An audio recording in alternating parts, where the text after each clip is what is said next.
And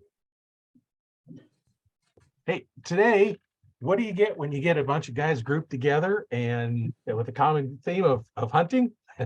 Well, we have a group of guys here. We're going to talk with them today. My name is Roy Canterbury. I'm your host today on Archery Talk 101. And we have a group of guys here that have a passion of hunting and doing it together. So I'll let you guys introduce yourself. Start on whoever is on the right. Let's go ahead and introduce your name and tell us a little bit about yourself. All right. Well, I'm Ken Norman, and I started this insanity back in 2011. I was born in North Carolina, western part of North Carolina, and got my first bow when I was like 9 years old, and upgraded in like 1980. A Christmas present was a Polar LTD, and that kind of planted the seed. I never killed a deer with it. I still had it. That's a to-do list item. And it was probably 2011.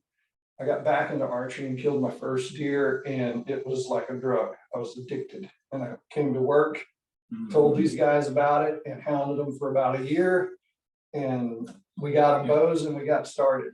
And you guys can introduce yourself.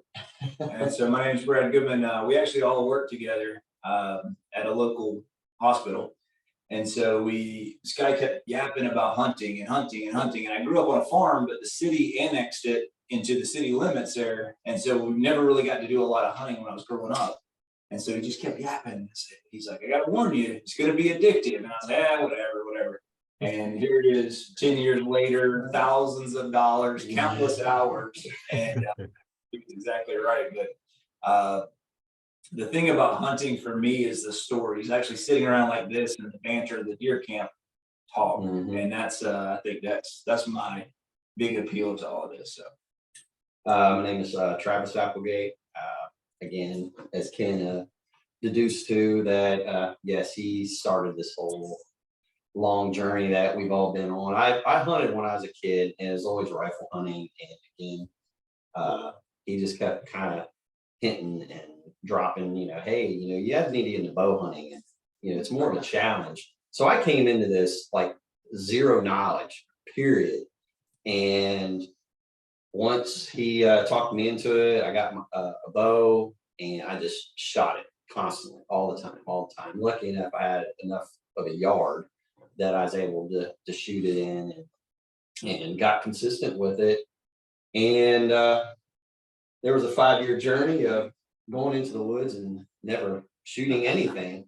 But again, as Brad alluded to, just earlier, the stories that we have during that time, it's been a tremendous journey. And we just celebrated this past fall 10 years of us hunting together. And it's been we've basically formed a brotherhood. We consider each other brothers. My kids call him Uncle, even though we're not blood related. They're still Uncle Pete and Uncle Brad. But yeah, it's been fun. It's come full circle. These guys have come a long way. I'm gonna tell some stories on them now, but that's all right. When we went out on our first hunt with me and Brad, I took him in. I set him up a set of climbing sticks. I set up a hang-on stand for him. And I said, okay, go up there, be careful. Here's a harness, make sure you're hooked in, blah, blah, blah, blah. And I set him at the top of a ravine where, there was a split coming down. Well, I come down to get him after about 3 or 4 hours. He's talking about how uncomfortable the seat was. He was sitting on the platform and using the seat as a headrest. now, I didn't know. And it made sense because the tree strap was nice and tight. I couldn't fall. He talked about practicing standing up very slowly. And from the platform, I got to tell you, that's a challenge. And so he went from that to this year going to Missouri solo and killing himself a nice buck and coming back by himself. Travis shows up on the first trip. He's got a pack. He's probably got close to 100 pounds. There's firewood. There's a rope of like 50 feet of rope and all this other stuff. And we're like, you don't need that. You don't need that. You don't need that. And he's graduated from that to this year on one hunt. He killed him a buck in the doe with one sit. So they've come a long, long way from there to here. They're doing great. Yeah, it's been a journey. Been a lot of fun. We definitely have a lot of stories that we can tell. And we're not sure if we have enough time. So ask us some questions and you know. Well, you kind of started out, you know, how you got started, and what has been the probably the most rewarding part of starting your archery? Well, I think the whole process in itself is rewarding, because when I started, I didn't have a mentor. I didn't have anybody to teach me. And it was trial and error, and it was very frustrating. And it took me probably, I don't know, a year and a half to get to the point where I could hit something past 20 yards. And, you know, started doing a lot of research on the internet, and then, you know, bumping into people like yourself that was willing to help me out and tune the bow and get it all figured out. And then actually harvesting my first deer, killing my first deer. And it was just like, you know, this is great. I've killed deer before with a rifle, but it was just like, you know, you can actually do this. And I find myself on this journey of making it more and more challenging by handicapping myself. Going from, you know, compound to recurve, longbow. And then, you know, there's this thing out called where you Frankenbow. I bought and this is probably my most rewarding thing I've ever done. I bought an old recurve bear youth bow from a lady in Florida off of eBay. I dremeled out the limb pockets, ordered me some recurve limbs, and put in some inner tube rubber to line the limb pockets. Sanded down the recurve limbs to get them to fit. Made a recurve bow out of this thing. Got some cheap Walmart Wolverine arrows, ordered some brass inserts, fletched them myself with feathers, and practiced all summer with this bow. And then in the fall, I went into the woods and I killed a nice little 6-pointer with it.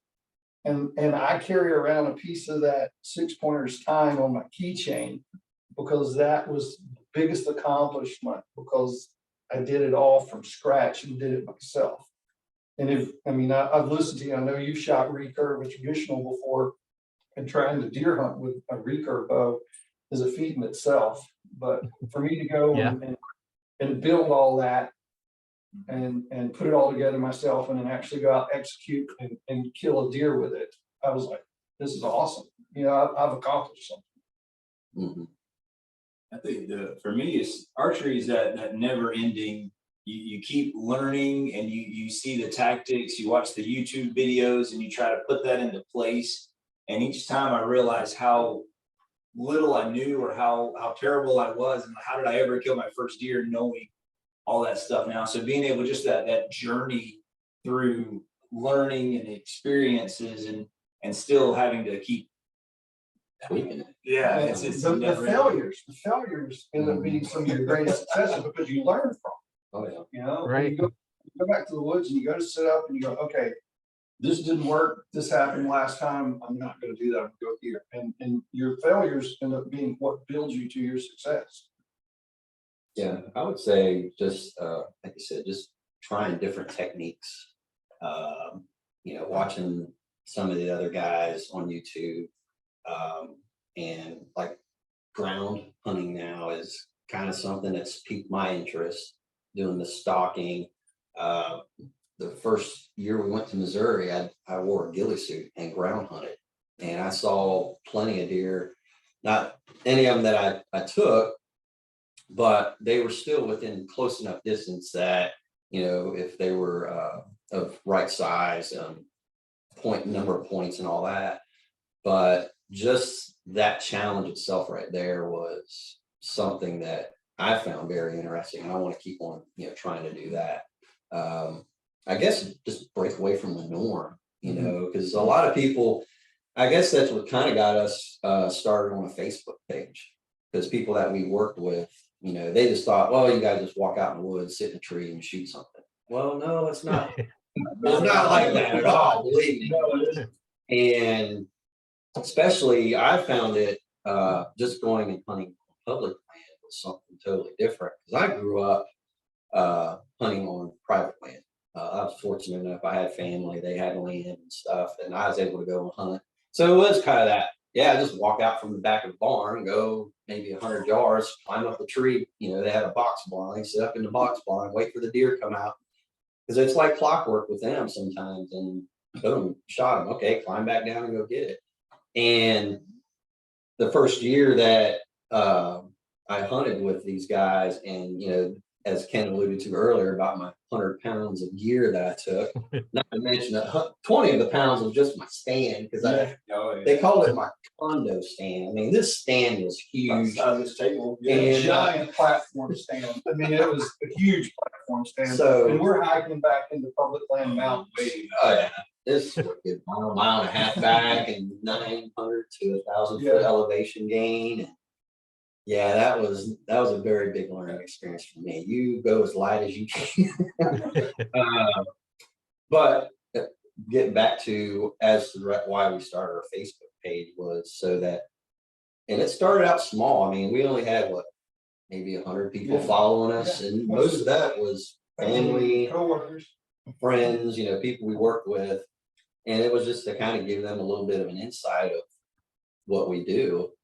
And now I think I checked this morning and we're up to like 4,400, over 4,000 people that follow us now.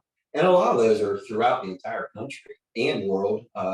There's that one guy, Gavin, is it, from Australia? Yeah. There's a guy from South Africa, I believe. And we didn't think it would go like that. We just figured, oh, we're just showing our friends what we do.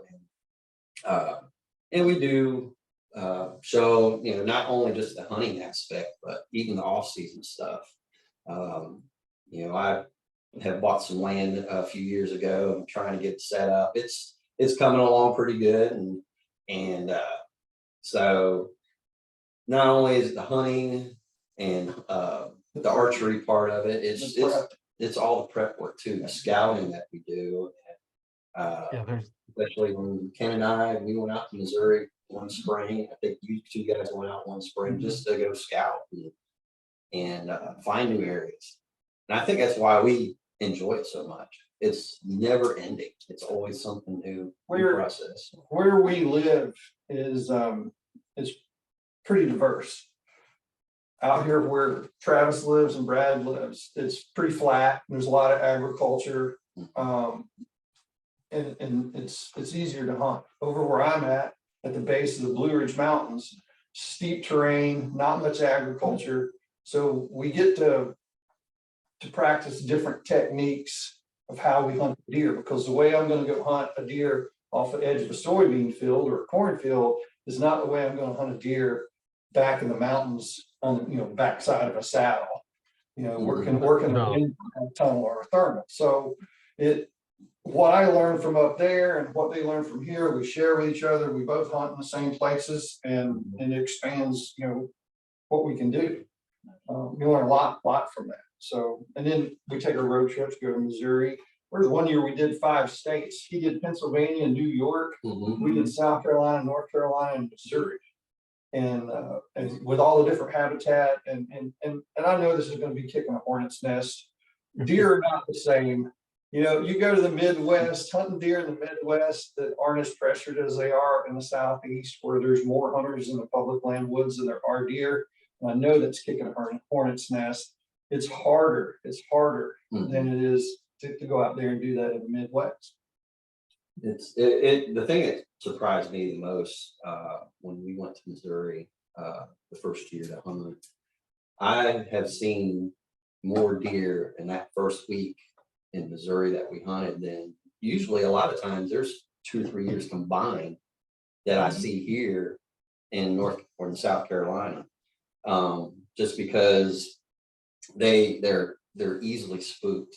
A lot more pressure. Yeah, there's a lot more pressure here, and there's a big difference between public and private. I think partly in some places like in Missouri where you have the antler restrictions, some deer have been exposed to hunters and they haven't had a true, you know, a very negative response. And so while it's not a great thing, I think maybe in the Southeast that you know, it brown us down. Sometimes that mentality comes through. And so part of that, I think, is education. The antler restrictions is a great plus. I smelled this guy, I saw that guy in the tree and I walked by and he didn't shoot at me. Right. So, you know, that antler restriction gives him 2 years to do that and not get killed. Where you're here in the southeast where you don't have that. You're lucky you gotta lose your spots. Right. Yeah. And I mean, that's just the way it is. And here's an example of what I'm talking about. Year before last in the state, they killed 175,000 deer in South Carolina, right? Of that 175,000 deer, only 6,500 of them were killed on public land. So the pressure is real. So I love to hunt public land. If I can go out there, I'm not only competing with the deer, I'm competing with everybody else that wants to go there and try to kill a deer. And if I can go in there and be successful, then not only have I beat the deer, I beat everybody else that's trying to beat me to get to the deer. So I enjoy that aspect. Like I said, you're always trying to increase the challenge and make it a little harder. Definitely. I agree with that. It's definitely a bigger challenge, I feel, hunting public land.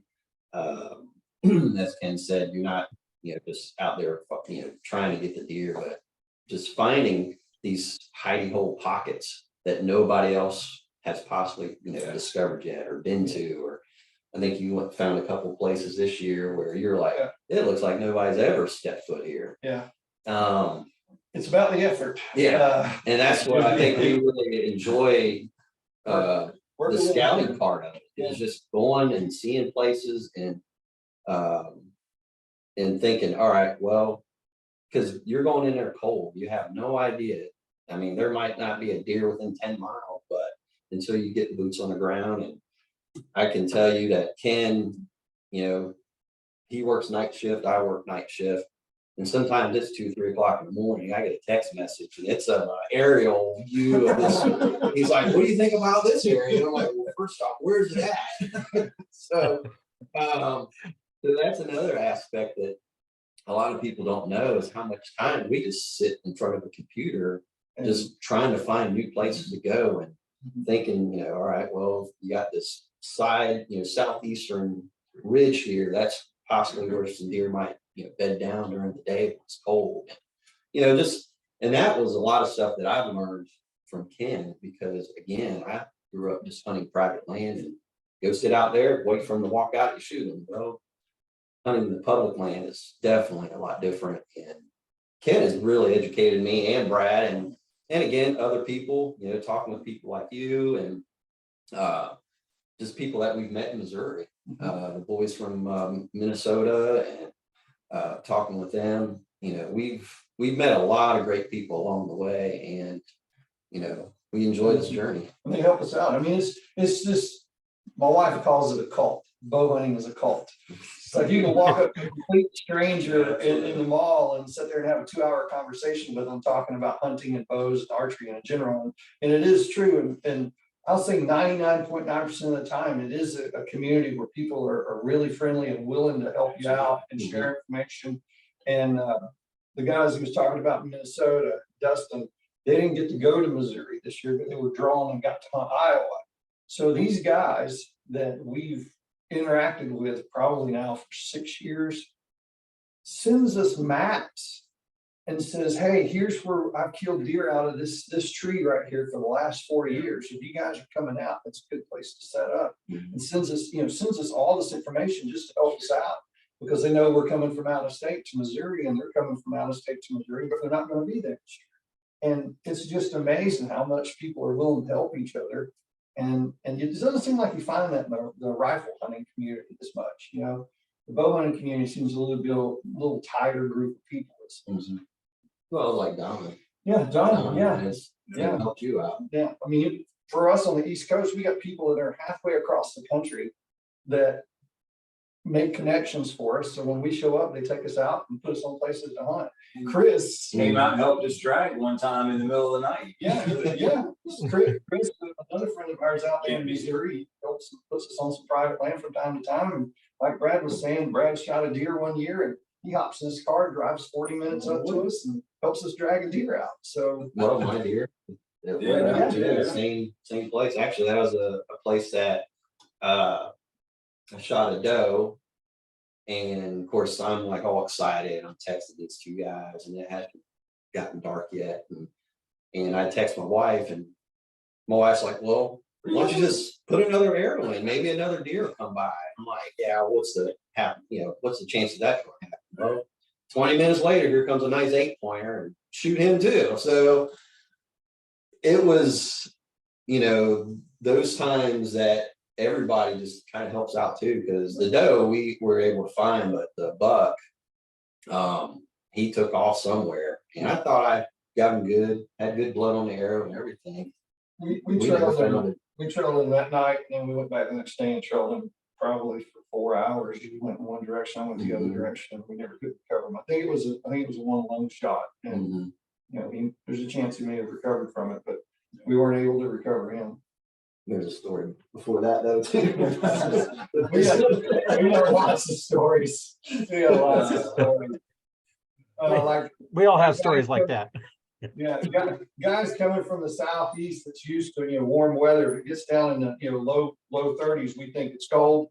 We get out there and we end up on a day where with the wind chill it's -5, and somebody decides he's still going to go. So we take him. I had hand warmers, feet warmers, electric, whatever. It was game time. It's a blizzard. The only people on the interstate on the way there were tractors and trailers, and we're questioning our sanity. And we go drop them off, and me and Travis go back and sit at the gas station and drink hot chocolate and stay warm and keep waiting for the phone to go off. Come get me, come get me. Yeah, because Ken and I were taking bets on how long he was going to last out there. When we pulled up in the headlights, you could see the snow blowing sideways. It was a blizzard, yeah. And it was just like, and I never blood trailed a deer in the snow. And so it was that easy. they weren't going to be moving. But it was going to stop. And as soon as it did, they started moving. And I ended up. It was that evening. That evening, right? You guys, And still, it was below zero. Go and get the me and him recover the doe. But now we got to gut the doe in the temperature plus wind. So Ken stepped up to the plate, and I appreciate it. He's like, "Listen, I can do this faster than you.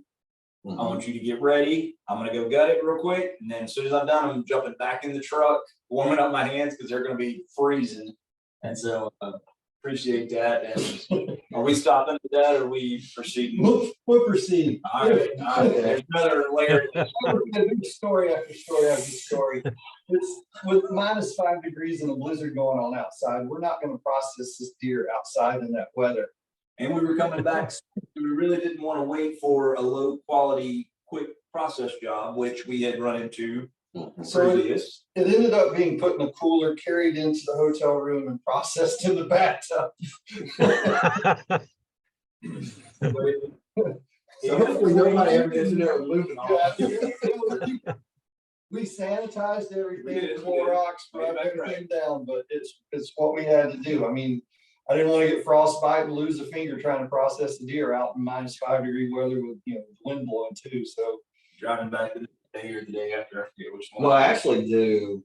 Once we got the deer processed, we actually packaged it up and everything. Then we put it on the top of the SUV. So it'd be outside overnight, so the meat would freeze, because that's how cold it was.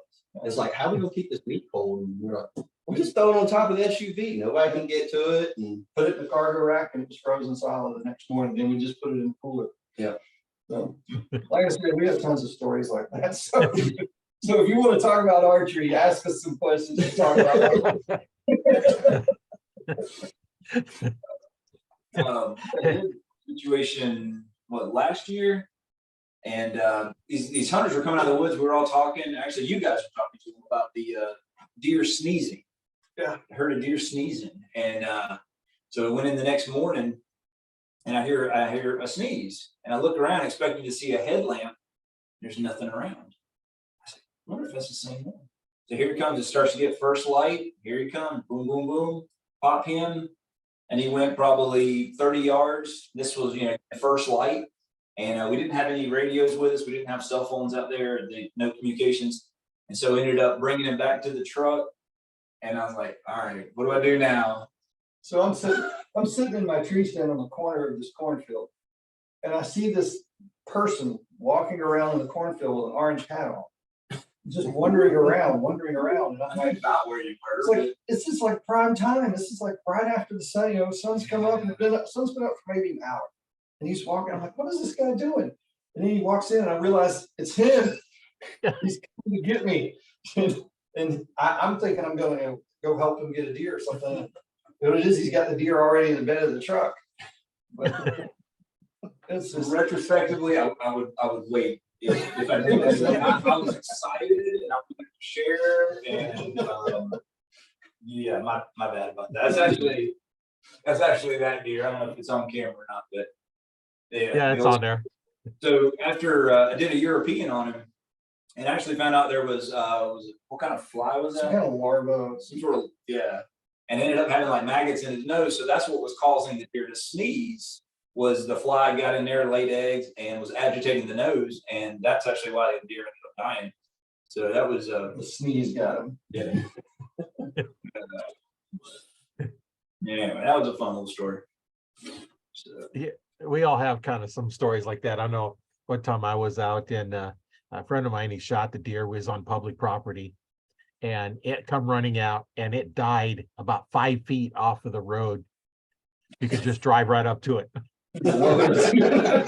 Yeah, it was like 5 feet away from where he'd pull right up on the road, is right by a dump station at the campground, and it just throw it right in the truck. That's awesome. It's the best way. I mean, Yeah. compared to when we hunt up at Landrum. no. I don't know what it is about the deer here, but they always seem to run downhill on the opposite side of the mountain from where you park. Oh, yeah. They don't run to the truck here very often. They run the opposite way.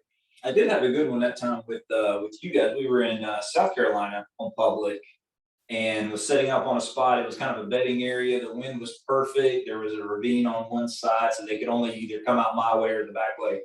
And ended up shooting the deer, spined it, unfortunately. And prior to this, it was either the day before, you had told me a story about some guy that had shot a deer 6 times or something like that. Oh, yeah. It was on Archery Talk. But some guy had shot this poor deer, looked like a porcupine, had so many hairs sticking out of it. But I told him this story, and he's like, wow, that's terrible. I have to do that. And the very next day, Spined the deer. And so the deer, unfortunately, was crawling back to the bedding area, which was behind me. And so she had come out, got shot, and she was crawling back in. And so she ends up at the base of my tree, and I shoot her again. And that was a fatal shot. And so at least as ethical as you could, fix that situation. And so I texted Ken, and he said, well, I said, I shot a doe. He said, well, good. Did you see where she ran? I said, yeah. He texted, well, did you find her yet? I said, yeah. And he's like, I walked to his tree to go get him, and the deer is right at the base of his tree. I mean, I killed him. He's climbing that out of the tree, and the deer is right at the base of his tree. so the same way you're thinking about the deer always runs away. There is one time that the deer didn't. Yeah, there wasn't much tracking involved there. And that was the first time we ever packed a deer out. Yeah. And that was another learning experience. And with the temperatures, temperatures and everything, trying to get her out quick and in the summertime heat. So, but good time. Yeah. So what's it? We can talk about hunt stories all day long, and I know you want to. I know you want to talk about some archery stuff. So we can talk about those we shoot or whatever you want. Yeah, we can, subjects are just kind of open, whatever we do. Each one is, as you listen to some of them or watch some of them, they're all different because, we're different people. And, I get that same thing you're saying that, if you're an archer, you're automatic friend. And, I've talked to people in other countries and it's the same feeling over there. Like when I was talking to the guy in Serbia, if you listen to that one, they help each other out. That's like you said, archers, we're helping each other out no matter what it is. We see a problem, he can help you out. And, that's why I wear my instructor's patch on my 3D rig, because if you're having a problem, you see the instructor patch, hey, ask me. Yeah, I'll help. And I won't go up and say, hey, you're doing this wrong, because there might be a reason why you're doing it. even though you might be. Just stand back and But- shake your head, right? They'll but- figure it out.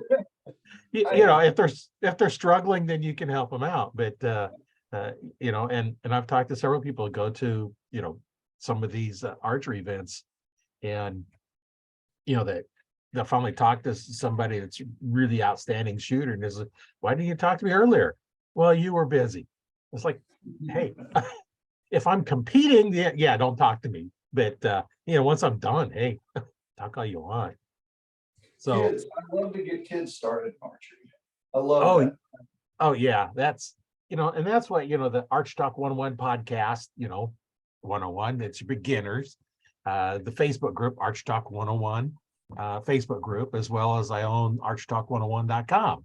So, you know, it's all about helping beginners. You know, that's what I want to do, is help the new archer get started, you know, with the least amount of hassles.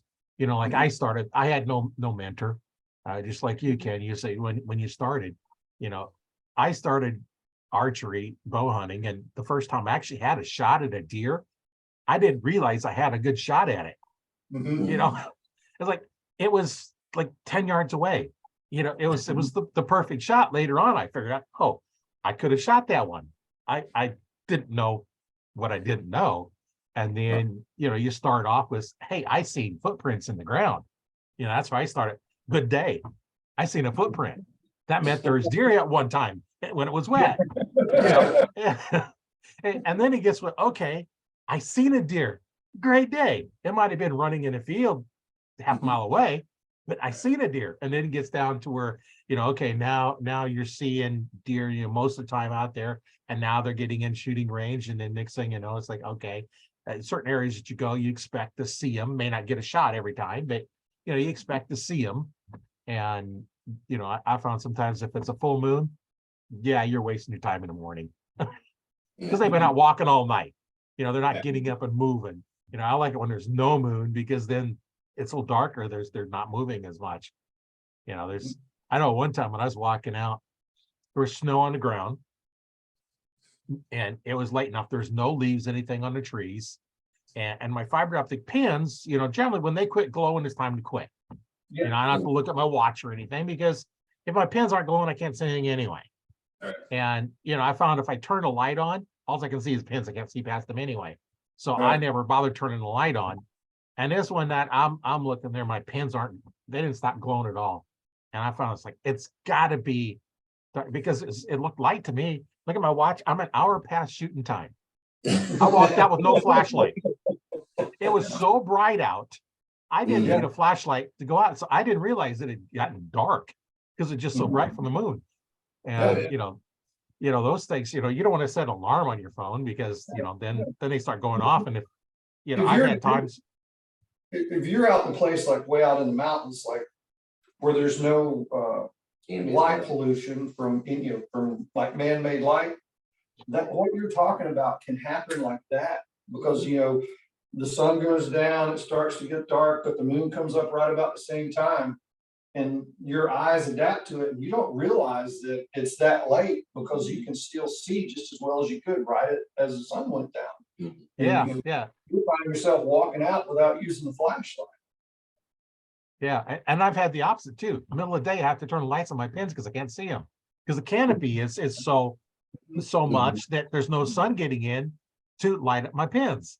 Mhm. You know, so it's just kind of one of those, you know, weird things depending on time of year you're in. And, you know, here in Nebraska, we start September 1st and go through December 31st. So we have all kinds of weathers, from hot weather to cool weather to cold weather to blizzards. Yeah. Yeah, I don't generally go out in a blizzard. Good experience to do. And I was ready when it was time. I don't generally go out when it's raining either, because it's hard to track. But one time the guy I was hunting with, he wanted to go hunting. It was like, it's not a hard rain, it's just kind of more of a mist, but it's just kind of wet. And I said, I really want to go out, but I knew he's gonna go out, sit in my stand, and kill a deer out of my tree stand. So I went anyway. Sure enough, I shot a deer out of my tree stand. And there's there's almost no blood trail because it's being washed away. It's not a pouring down, but it's, enough that there's no real blood trail. So I'm tracking it by footprints. Mhm. And then, Oh, so I'm tracking folks in through the field and there were some old railroad tracks that were gone and the trees alongside of it. And I tracked it in there and I found it, I went right up to us. I just watched his footprints. There's no blood trailing, it's footprints because it was that wet. And, then we drug it out, but it's, You find that you got to work with to recover them. It's not always blood, it's right. just leaves or actual track in the ground. Mhm. And but it is a brotherhood, like you say. It's, you can talk to a total freaking stranger about bow hunting, and boom, all of a sudden your best friends sharing emails, and fall rolls around and you're sending pictures of the deer you've killed to each other. Yeah. It's just like that. I mean, I've got people that I've never met in person, but are friends with us on Facebook, that when fall shows up, we start sending pictures of rubs. And then, eventually they're sending pictures of deer that they've killed, and we're sending pictures of deer that we killed. And, and it's always, the invitation's always there. Hey, you guys should come up and hunt. I can put you on some good land, stuff like that. It's just a brotherhood. It's a tight knit thing. Everybody just into archery, loves it, and wants to share it with everybody. Yeah, we all have, cool stories. And, one of my memorable hunts was one morning the sun's coming up as the frost forming on the bow and all the branches. And I'm seeing the sun reflect off of the tree branches. And on my way home, used to be a strip of evergreen trees along there, and they were all frosted over. And that was just so cool. I remember that. And, you remember things like that. And I didn't even see a deer that day. Yeah. When I was a kid growing up, you'd go all season and not see a deer. And then you'd have a guy come in high school and say, "Hey man, I saw a doe." "Oh wow, you saw a doe? Where were you at?" "I'm not telling you." Because there weren't any deer, there weren't any deer back in the early 80s. Mhm. And now the population is doing great. We got tons of deer. Of course, they're all the size of Labrador retrievers down here, but Right. there's plenty of deer. But yeah, there's just Even have elk. yeah, Elk now. we even have elk out on the East Coast, which is kind of cool. They're hunting them in Kentucky, but they're not hunting them in North Carolina yet. So this coming around.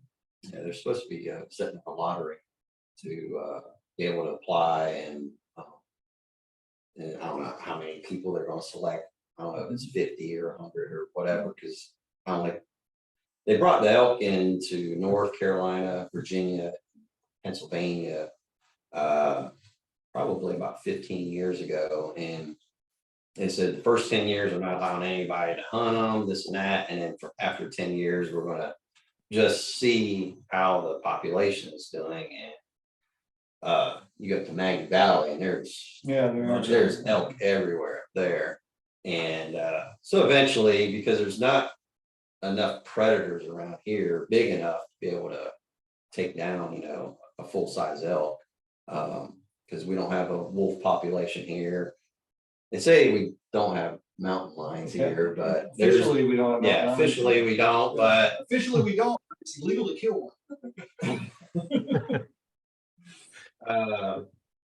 so the only big predator here is the black bear that we have on the East Coast, which Ken's hunted black bear. You've hunted black bear. I haven't gotten into that arena yet, but Ken's taken down one. The big thing now, since Ken bought some land, our off-season targets are wild hogs, because he has a huge population up there where you're at now, and they're wreaking havoc. And so I want to use a bow to take down some hogs, but he said the majority of the time they just come in at nighttime. So we have to figure out something. I killed 2 this fall during the day with my bow, but most of the time they go nocturnal. As soon as they realize there's any kind of threat, they just go nocturnal. So it kind of kills it for hunting with bows. Now, when I was listening to your podcast, you saying you were still hunting with some early 2000s PSEs. Is that still your primary go-to? Yeah, the bow I hunt with is a 2001 PSE. Carrera. And then my second bow is a 2003 PSE Scorpion. Okay. And then my recurve is a PSE. And then when I worked at Cabela's, they have, returns of bows. So I managed to get a Bear, one of their snow camo ones. I forget which model it was. I hadn't even set it up yet. But, the returns, there's, the strings will be bad on them, or there's some screws stripped out or something. So, I've had to fix all that. But, I was a PSE dealer for a few years, and I still shoot them, and all my kids all shoot PSEs. We haven't switched off PSE. That's what you're shooting. Now, I would imagine with your passion for archery, you could have anything new off the shelf that's out there right now if you wanted it, but you continue to shoot those older model PSEs because. Well, they work good. Yeah. I can work on them myself. My bow Yeah. press is an old Apple press, so I can still press them and work on them. Mhm. I make my own strings. I've been making strings since, I become a PSE dealer, and since 2001. So I make my own strings and cables for it, and it just, it works. I don't need shorter axle bow that's harder to shoot. I don't need it to be faster. The Carrera is rated at 320 feet per second. And that's a 2001 bow. Yep. They know exactly where I'm going with this question. Okay. I have a collection of Martin Onzas from like the 2011 or 2010s to 2012s. I have 6 of them. I won an Elite 35, and I've shot all kinds of bows out there. And I cannot find anything out there that I can shoot as good, that is as forgiving as that model year of Onza. It shoots, 335 to 345, depending on which year that you get. And to me, for my draw length, my size, I can't find a better hunting bow out there. I love that thing. I mean, and I'm just as accurate as I can be with it. And now you're talking about a bow that's over 10 years old, 12 years old is what they're sneaking up on. And like you say, why change? It does exactly what it's supposed to do. It does exactly what I asked of it.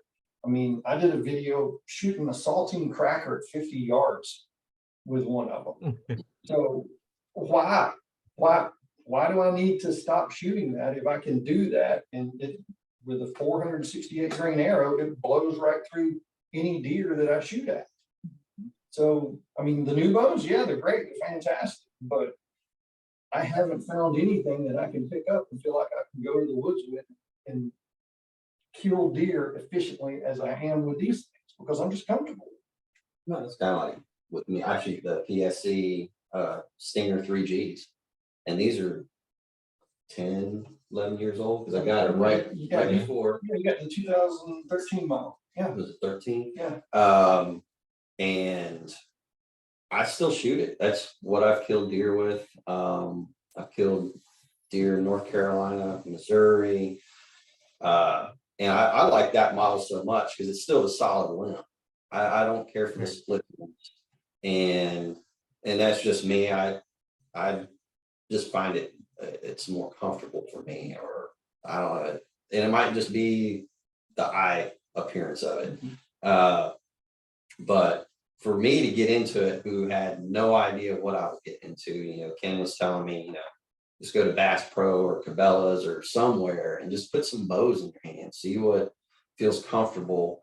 And the best way that I can describe that to somebody else is like prior to that, I played a lot of golf, and it was kind of the same thing. I'd go and put golf clubs in my hands. And certain ones would feel right, and certain ones just didn't feel right, or didn't have that line of sight that I, just felt good to me. Well, I just kept going around and put my hands on this PSE Stinger, and I was like, this is it. And I wasn't going to go and spend $1,000 on a bow, and I didn't know if I'd even want to like it or not.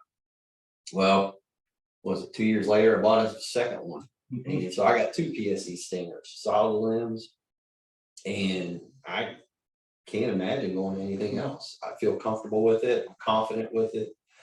I'm taking down quite a few deer now with it. And I've gotten my wife into shooting a bow now too. And she has a PSC. I can't remember what model it is, but it's like a youth women's model. I can't remember which one it is, but and so kind of like with you, having the archery 101, it's kind of like I'm going back and trying to teach my wife now. And it's interesting to see even how far I've come in shooting a bow from when I first started. Because like just relearning all the first basic step of Where to shoot? Well, Sorry. just to shoot the bow, but anchor point, peep sight, and lining your pins up, and just that kind of stuff. Where now I just take it for granted. It just comes so natural now that I don't think about it, and that's why when I'm with my wife and I'm trying to teach her, it's like I have to kind of go back a little bit because I'm like, okay, how did I start? And because it was almost like Ken teaching me, I'm sure he's like, Fundamentals, yeah, just teaching basic stuff of, anchor points and Stop squeezing the grip. yeah, loose grip, put it, having it in the groove. And so now to take it another step, we got my 4-year-old daughter a little youth bow because she had a toy bow for about a year and shooting around the house. So we finally, this past Christmas, we got her a actual bow. And so once, I think probably here in the next couple of weeks or so, she's been kind of playing with it, but I haven't like gotten into teaching her anything. It's just more or less, all right, put the arrow on the string, pull it back and let it go. And, but hopefully, maybe we'll get her into that arena. I did get her into blood trailing because I shot a couple of deer this year on our property, and I got my daughter to blood trail with me. So that was Cool. very interesting. So here she is, and at that time she wasn't even 4 yet. She was, oh gosh, what, 3, almost 4. She was a few months from being 4, but she was out there with me and put my headlamp down on where the blood was. I was like, all right, keep following the blood, keep following the blood. And she'd stop, Daddy, there's more, Daddy, there's more. And so it's those memories too that I'm starting to cherish is, with my kids. Because I got a ton of memories with these two guys, but now, I'm starting another set with my kids, and I enjoy that part of it. What I enjoy is seeing what I taught him, and then him teach his wife, and then him teach his kids. I love to see that. It just continues to generation through generation. And the beauty of it is that all the struggle, like you didn't have a mentor, I didn't have a mentor, and all the struggling that went on with learning it, they didn't have to do that. And now his wife doesn't have to do that, and his kids don't have to do that. A little bit each time. Yeah. Each person just passes it on, and it makes it easier for the new people coming into the sport. Yeah, and that's why it's enjoyable to teach. And kids, they're just so excited when they draw that bow back and they shoot. And let's start off with a balloon, and that balloon pops. It's like, wow, they get excited. I used to help out at a lot of the sports shows, and they'd always have, the one group always had balloons for the kids to shoot. So I got pretty good at aiming for them, because they'll hold the bow, I'll hold their hand, and they'll hold the string, I'll pull back, and then got pretty good at aiming for them. And then when they let go, the balloon pops, and now they're excited. I want to do it some more. I want to do it some more. I'd spend hours on my knees, helping, 3, 4, 5-year-olds, shooting.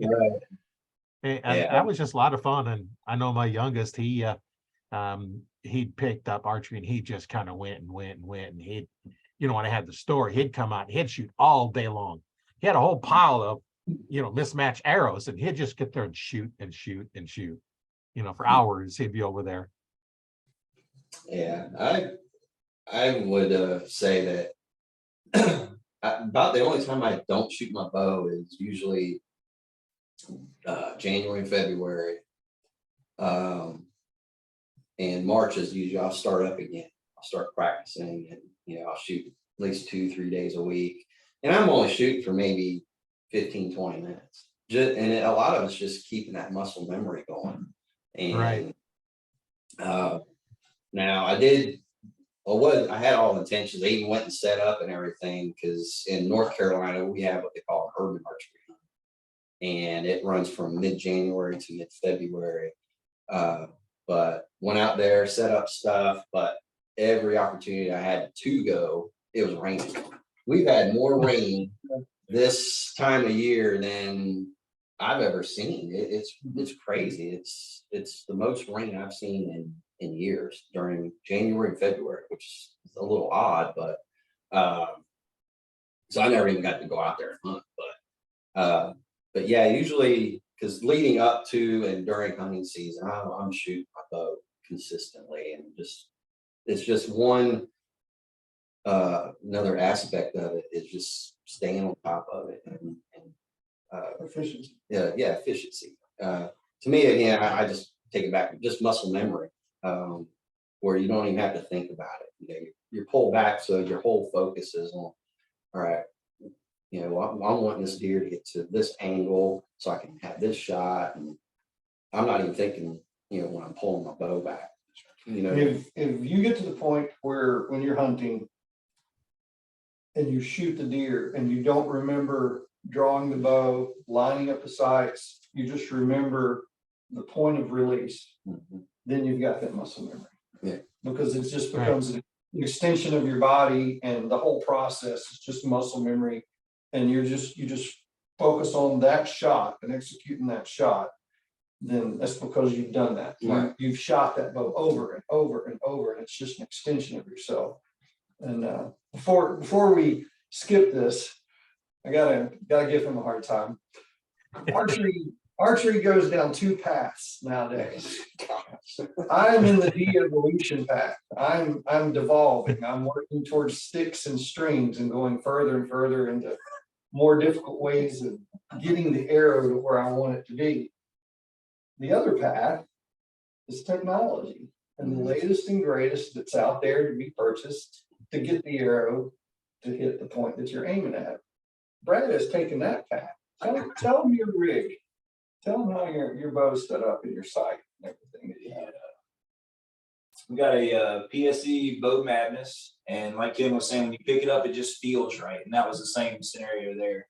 Added the Garmin sight, and the reason for that was I haven't really hunted around a whole lot of fields before. So one of the deer in Missouri, I ended up shooting it, and Ken's like, "Where's your stand at?" And I was like, "Oh, it was right here." And he's like, "Oh, that was like 40 yards." And I was like, "No, that was like 30 yards." And I used my 30-yard pin, and just by the grace of God, somehow or another, made a great shot on the animal. And so I realized that me judging distances is not accurate.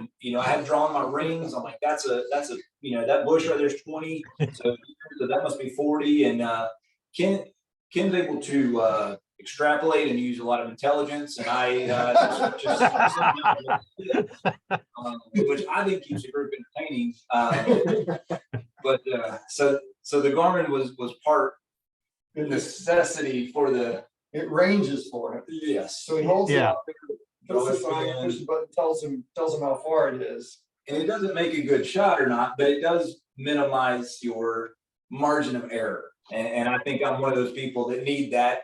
You guys probably do not. So, Well, I just finally got one of these, a rangefinder, last year.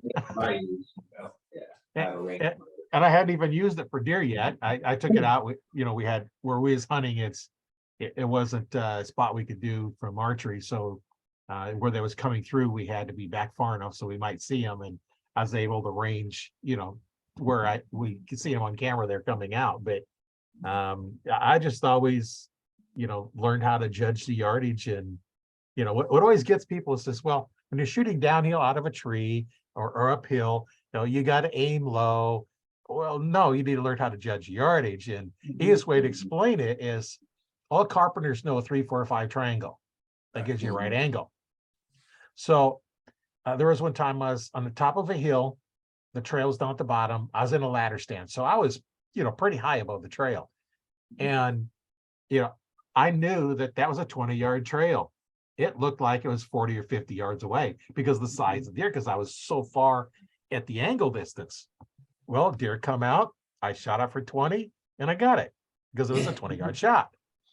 And when you think about it, a lot of people, when you ask them, okay, let's say I am 40 feet up from the trail, and the trail's 30 yards away from where I'm at base of my tree, and then it's 50 yards down the other way. What do I shoot it for? Do I shoot it for 30, 40, 50? What do I shoot it for? A lot will say, well, shoot it for 50 because it's 50 yards away. Well, they just shot over it because it's shoot for 30. They don't realize that gravity works on the horizontal distance. So it traveled 30 yards, so it's going to drop for 30 yards, not for 50. And once you understand that, then it's like, okay, I'm pointing uphill, but it's not the distance it is. Uphill, it's a little hard to judge that distance. Downhill, I always pick a tree on the trail and follow up and judge distance to the tree horizontal.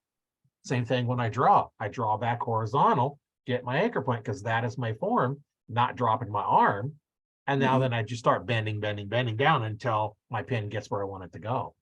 Because that's the form. I always draw horizontal first and then bend down, because otherwise you're trying to bend down.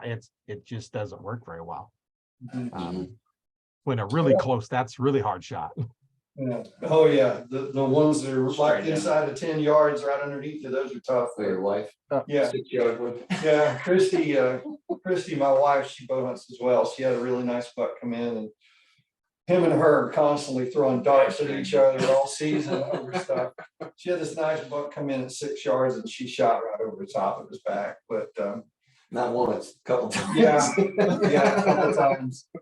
So they throw venom at each other. I love her to death. But anyway, if my wife gets to see this, thank you for your support, honey, and let me spend all the time away from home. She's very supportive. What I do as a technique, especially when I'm hunting on public or somewhere that I haven't been before, as the sun starts to come up in the morning hunt, or as soon as I get set up in a tree stand in an afternoon hunt, I'll sit there and go, okay, that tree is 10 yards. That tree is 20 yards. And like Brad was talking about, I'll start, in my mind, drawing that arc and everything around it and setting reference points. So when the deer comes, I don't have to sit there and try to figure out, it's like, okay, I know that tree is 20 yards. Boom. I don't have to go, well, how far away is that deer? So I'm in the center of the bullseye, and I'm putting those rings out around me, 10, 20, 30 yards. And just sit there all day and just memorize those landmarks. So when the time comes, because unlike some of the people when we first started this who thought we just went to the woods and shot deer, when the time comes, there's usually just a few seconds, that you have that shot window to pull that off. And you don't want to be sitting there trying to do the advanced calculus of, well, how far away is that? You've been sitting there all day. You should already have that figured out. Especially Right. You don't even know they're there. I had that happen a few times where I'm just sitting there, scanning, and all of a sudden I look, boom, there's a deer right there. No time to judge yardage. You got to know it. Right. Well, and like you, just said that you got a rangefinder for this year. Well, I do that as soon as I get in my stand. I'm taking my rangefinder. All right, that tree's this tree's that. Boom, boom, boom. That way. And kind of the same thing, then I'll memorize. I'll sit there, I kind of make it a game. All right, what tree was that again? And that way, when the deer do come in, it's kind of almost the same thing as shooting your bow all the time. I don't have to think about it. It's almost like, all right, that one's 15 yards. And I'm just pulling back and I'm just focusing on where I want to hit that deer. And Ken, that's something that he's drilled into my head over the years of, pick a specific hair on that deer that you want to hit. And that's what I did with those 2 deer that I shot back to back. For some reason, and these guys can tell you, first 5 years, I did not release I did release one arrow because I was walking in. You had a drought, a terrible drought of 5 years. 5 years of nothing. And the first year I got my property, I went in December and shot a doe. And 2 days later, I went back out there, shot another doe. So I was like, okay, well, this isn't too bad. Well, then we went to Missouri and same thing, shot a doe. And 20 minutes later, shot a buck. And then this year, I was out there. And now this is on my property, shot a doe. 30 minutes later, shot an 8-pointer. So it's like, I go through a drought, but I make up for it real quick. The karma's caught up with you. It's like, You put in your time. so, because I still remember to this day that year that you and I went out hunting, and it was in October, and you hadn't shot a deer yet. Mhm. And Ken and I were coming out of the woods. He's like, man, this sucks. I'm like, what are you talking about? He goes, I haven't shot a deer yet. I look over at him like, really? We're having this conversation. And he's like, how do you do this? He went years. I went like a month and a half. And I was like having withdrawals. But we all have. It's really weird, watching how we all pick places to hunt. We all hunt the same geographical locations, but the spots that we pick to set up is different. And I've noticed this over our time together. I will go find the nastiest, thickest hole that I can get into. And might have a shot zone about that big. Yeah, we have a tiny little hole looking right into a trail or right into a crossing. And I will sit there all day, and I call it looking into the living room. Because I'm looking into a spot where it's no bigger than a living room or maybe smaller. And it'll drive me nuts after 2 or 3 days of doing that. But it's really, really thick, and the shot opportunity is very short. But because it's so thick, deer seem to be more active during the daylight hours because of that, Right. that environment. They don't like to do that. They don't hunt like that. They'll go set up on more open areas with trails and creek crossings and stuff like that. So and some scrape shrubs and stuff like that. And it's weird to watch people's personalities come into play with how they hunt. And that's just something that I've noticed between the three of us. And for me, it's, the terrain features are going to help maximize the chance that you're going to get a deer, but I think you're going to see a larger, higher caliber deer in that scenario versus, for me, time is so short. I'm looking at a little bit of volume aspect, not necessarily, anything that comes by any means, but that's kind of my rationale for picking some of those kind of locations. And two, go as far as you can comfortably, that you can, put the effort in to go a little farther away from the parking lot. But hunting near the parking lot has succeeded. It's amazing. A lot of times, I just go with my gut feeling. We were out in Missouri, and we were doing our evening hunt. And because we have quite a few different places in Missouri that we go to. And we go to this one place, and we're walking in, and it's only 200 yards maybe from the parking lot. It's right there. Well, the three of us were walking along, and I got to see this path, to my right. And I was like, and it looks pretty well used. I'm like, guys, I'm gonna go check this out. And so they keep on going, and you guys are still hiking half a mile back there or something like that. You can see the truck. You can see the truck. Yeah, when I set up my stand, I can see the truck in the parking lot. But I think that's what made it interesting to me, because there was so much, looked like heavy movement through there. And then once I got back in there, I could see fresh rubs, fresh scrapes. And then as I'm standing there, stand on my back, bow in my hand, I'm looking around, looking for a good tree. And I turn, and there's 2 does standing there. So I'm like, well, it must be in a pretty good area. So I set up my stand, saw a couple more that night, right before dark. Well, then the next morning, I'm like, hey, I'm gonna go back to that spot. And I sat there not even an hour, had a doe come out, and I was gonna take a shot on her. Well, next thing I know, I hear something else coming. Well, here comes this big old 8-pointer, which I call him Cyclops, because it looked like one eyeball was totally jacked up. He got speared in the eye or something. Well, he comes out. So I'm like, all right, well, shoot him, see blood go. He takes off. And so, of course, texting these guys, hey, just shot one. And Ken always gets a kick out of my excitement. Like when I shoot something, it's kind of weird. It's like The little circuit breaker pops. yeah.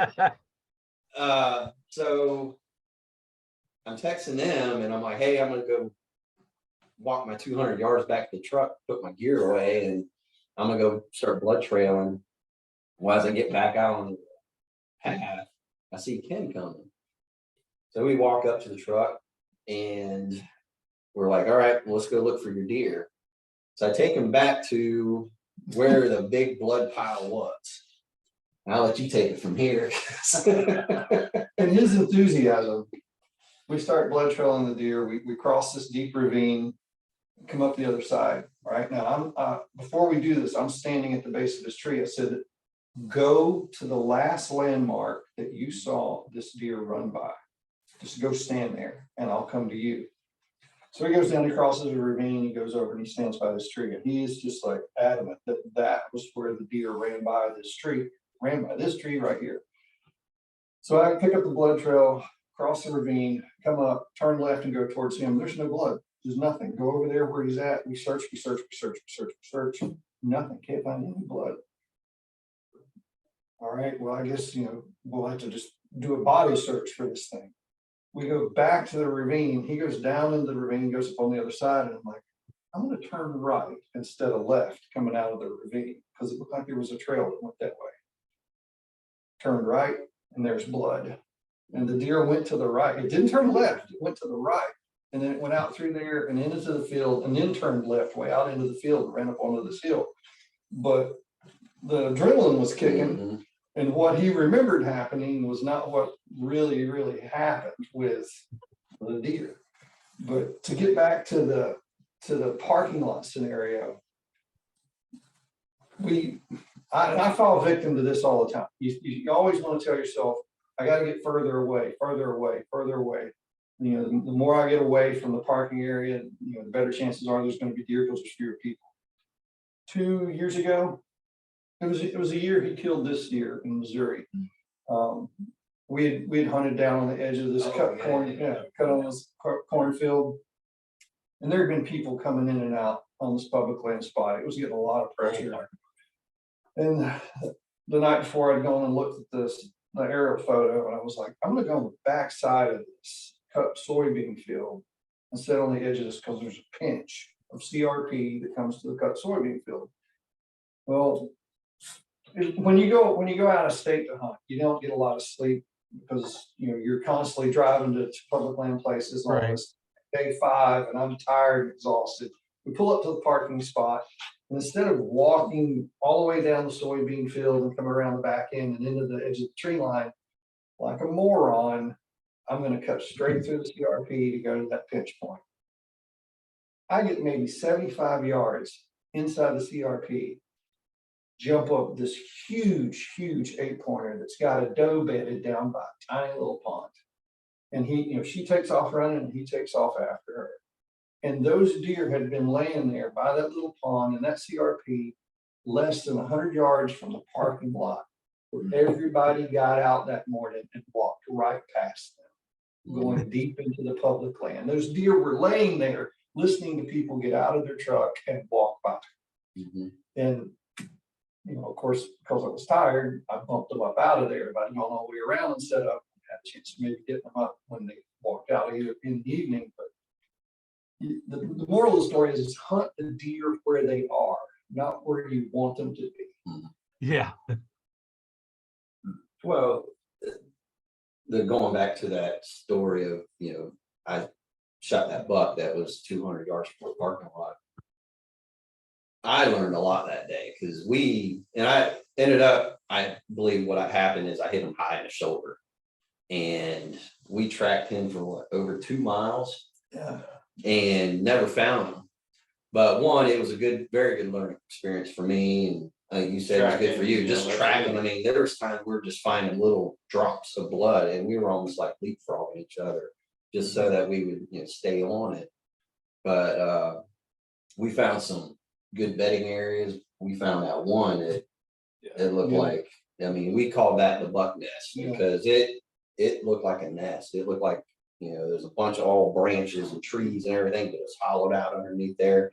And there was deer hair in there, and you could tell there was a big buck that used that nest. And We learned a lot from that. Deer don't run in a straight line. Deer know where people walk. Deer know where people won't go.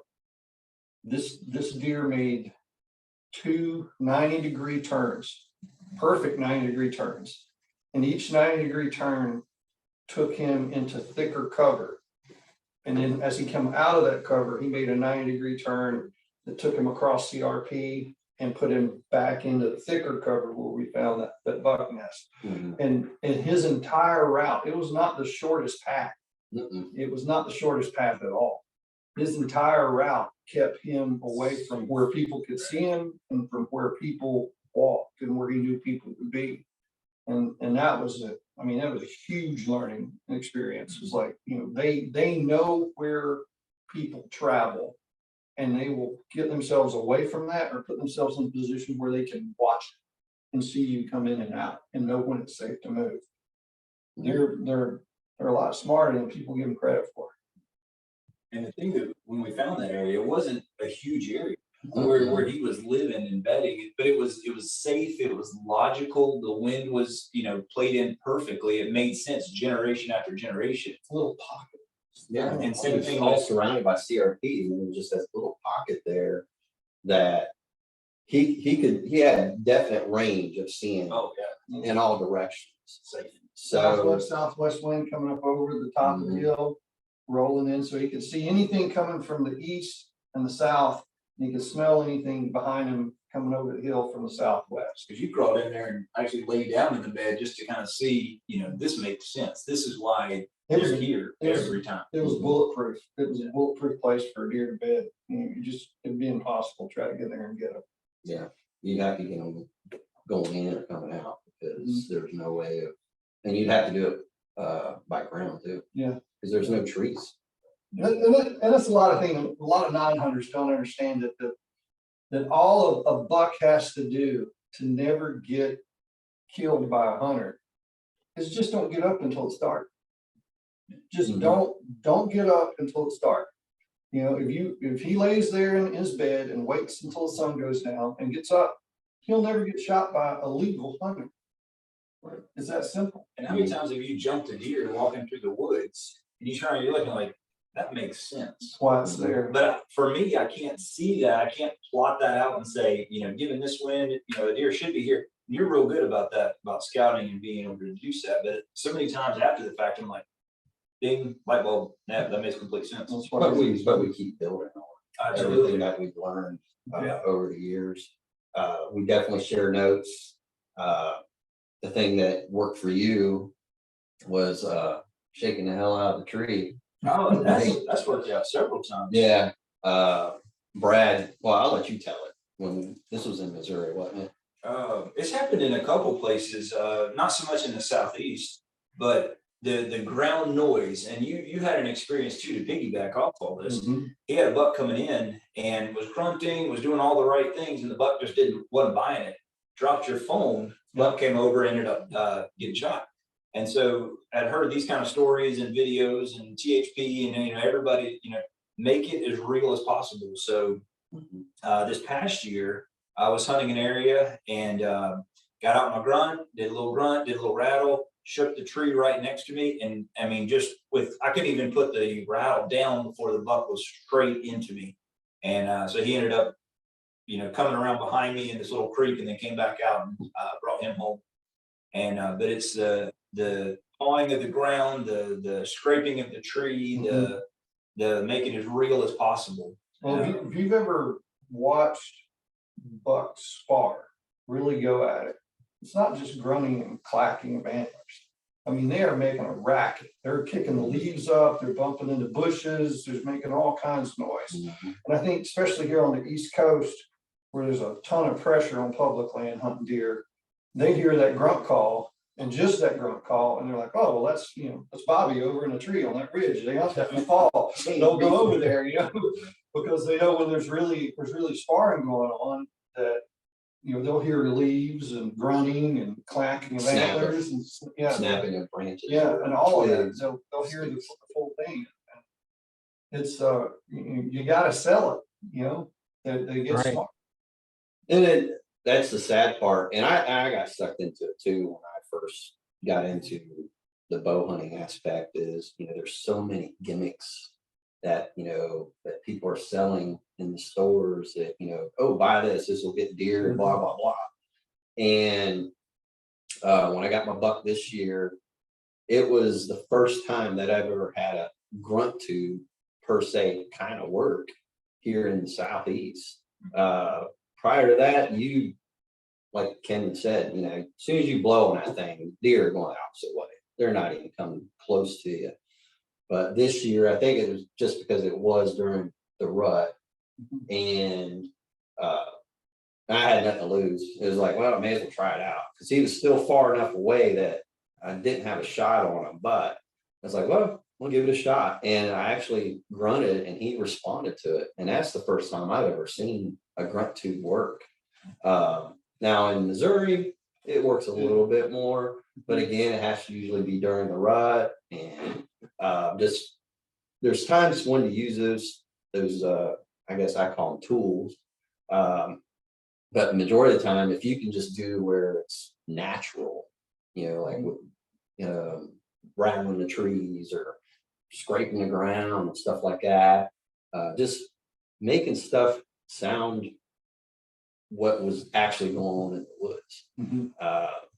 I think you said one time that you were making all kinds of noise setting up your stand, and next thing you know, there was a deer that came in to investigate what was going on. And like, what's all this noise going on, And so I think you could sometimes go overboard with, and like I said, I succumbed to it, in the beginning years of my archery seasons and stuff, where, oh, let me buy this will work, or let me go get that, or I've seen this on TV, or I think we all have closet stuff like that. yeah. And the majority of the time Like comes up. it never comes out, because I rather use what's out there in nature. Like sometimes I'll just grab a bunch of sticks and take it up into the stand with me, and once in a while I'll just start throwing sticks on the ground just to make it sound like something's natural out there.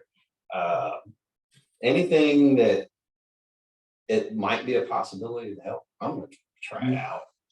Like I hunted on the ground in a ghillie suit, and I had deer close enough. I come close enough to me that I could hear them breathing, and that was the exciting part for me right there. Just like, oh my gosh, I can hear this deer. It's no more than 10 yards away from me. I'm on the same level as that deer is, and I'm watching them breathe, and you can see their eyes real close. It's like, man, this is really cool. I've got a video I'll send you from this fall. I killed a deer way back in some public land and ended up having to pack him out because I was hunting solo. These guys were doing their own thing. They couldn't help me. And I was so far back when I had this thing packaged up and in my pack, had his head strapped onto the back of the pack and everything. I'm getting ready to go, and I hear something, and I turn around, and there's a 6-pointer standing there looking at me, and he's probably 25 yards away.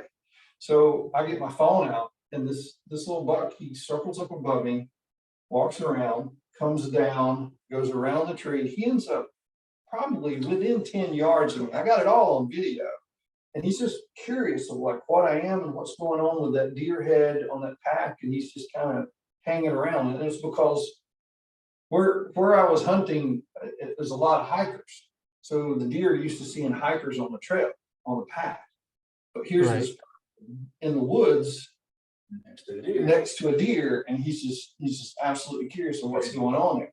Now, granted, there was a lot of effort to get there to where the deer were that comfortable with the person. This is put it this way, it's not a place that I would ever consider shooting a doe and trying to get her out. It is, it's like Remy Warren calls the suffering.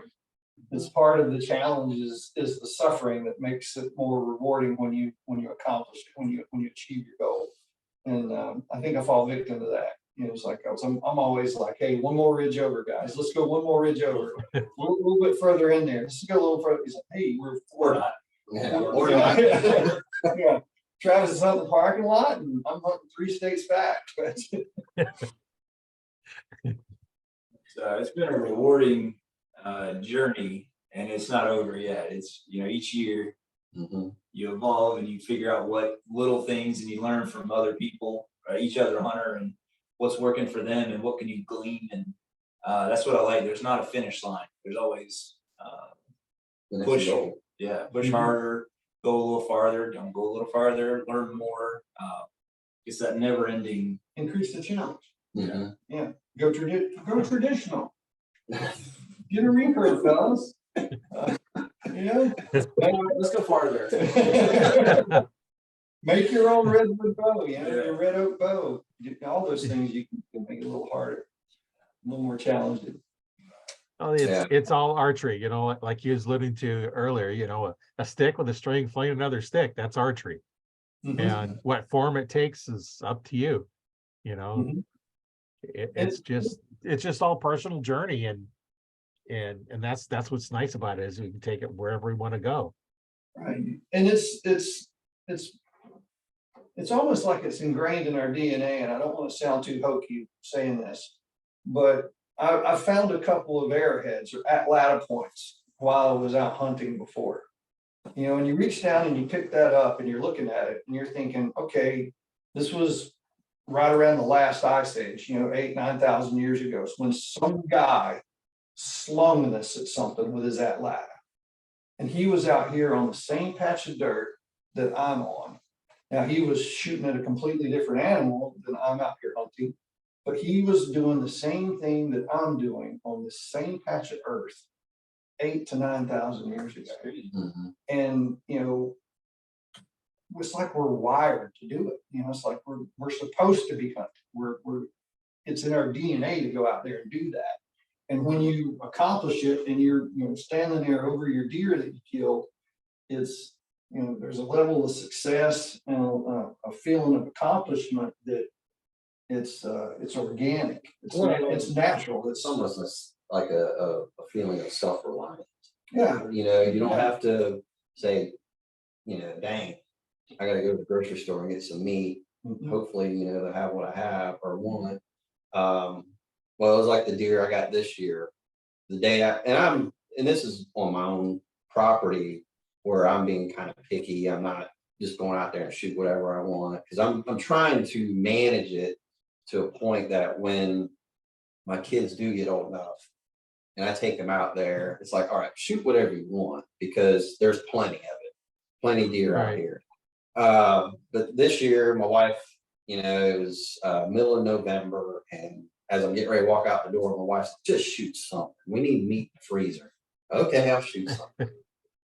So it's nice that, like you said, it's kind of in our DNA, but it's also nice now that, you know, the way the world is going, it's having that, I guess, Security. asset security, you know, something there that if something happened where, you know, the supply chains and all that, you know what, I can go out in my backyard and go down in my woods and I can supply food for my family. And that's something that, you know, I've tried to get across to other people, you know, that I don't want to call them, you know, PETA, blah, blah, blah. You know, how can you go out there and shoot an animal? Well, it's not just going out there and shooting an animal, it's going out there and providing food for my family. This is what we eat. You know, it's not just a sport. It's You know, nature's grocery store. it's what, you know, if I don't intend to eat it, I don't shoot it. Mhm. You know, Right. except a coyote or a hog. Yeah. You know, we're going to shoot those just because here, definitely in the southeast, we are overrun with coyotes down here. And But that's how I look at it, is it's a self-reliance thing now. And as my kids get older, and same thing with my wife, you know, more people I can help and get them to that point where they're efficient, a hunter and stuff like that. That's just more people that's living under my roof that we can go out and even get more food. Right. So that's why I hunt, or one of the aspects of why I hunt. But the other aspect of it is, you know, just hanging out with these guys. Unfortunately, our lives this past season has been totally crazy. And so none of us got to hunt. Well, you two guys hunted together a few times, but I just never had the opportunity with being able to get over this way to hunt. And but we're definitely on the list to go to Missouri again this year. So Yes, we are. Glad you brought that up. Yes. Glad you brought that up.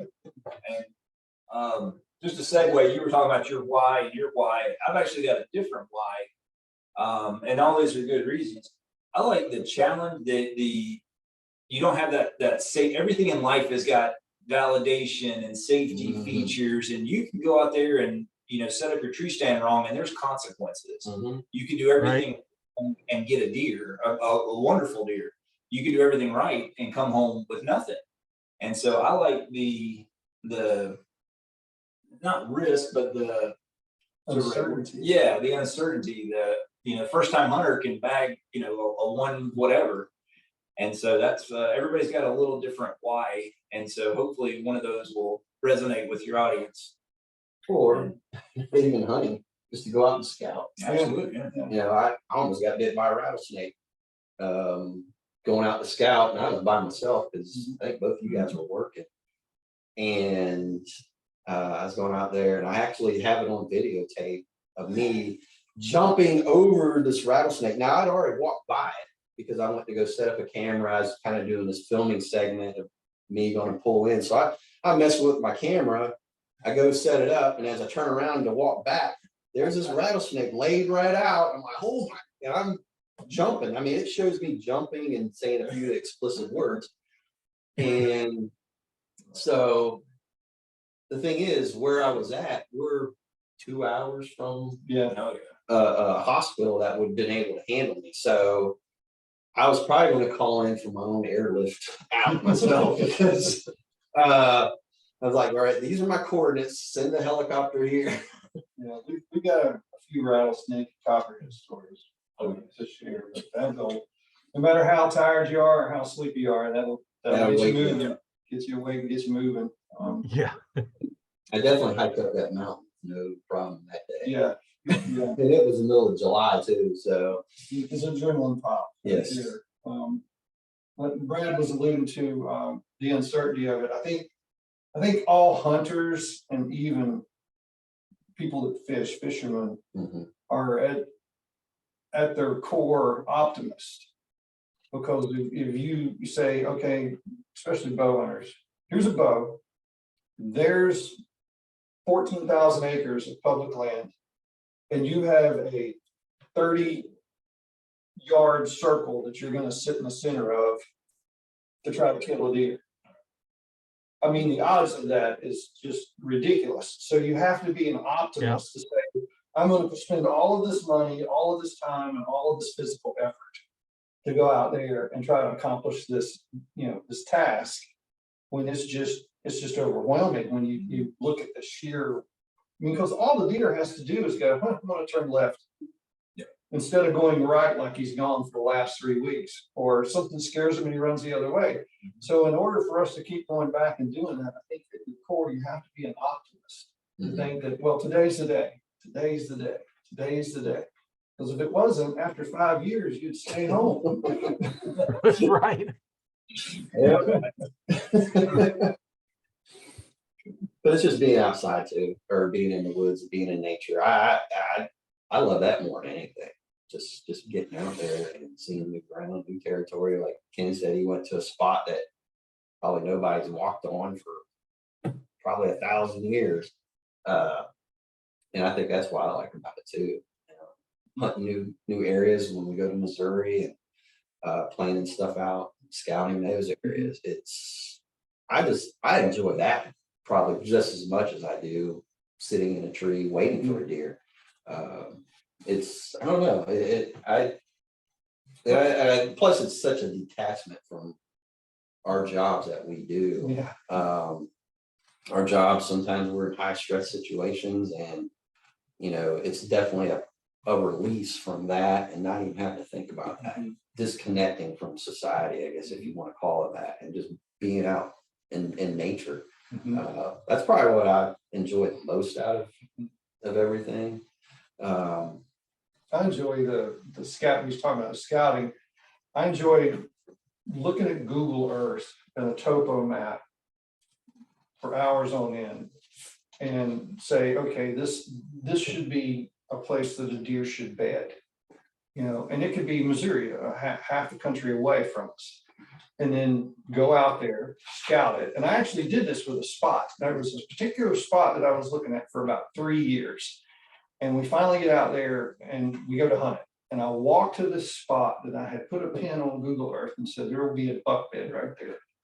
And I walked in there, and there was the biggest, nastiest buck bed with rubs everywhere. And I mean, just that right there was just a big accomplishment of killing a big deer.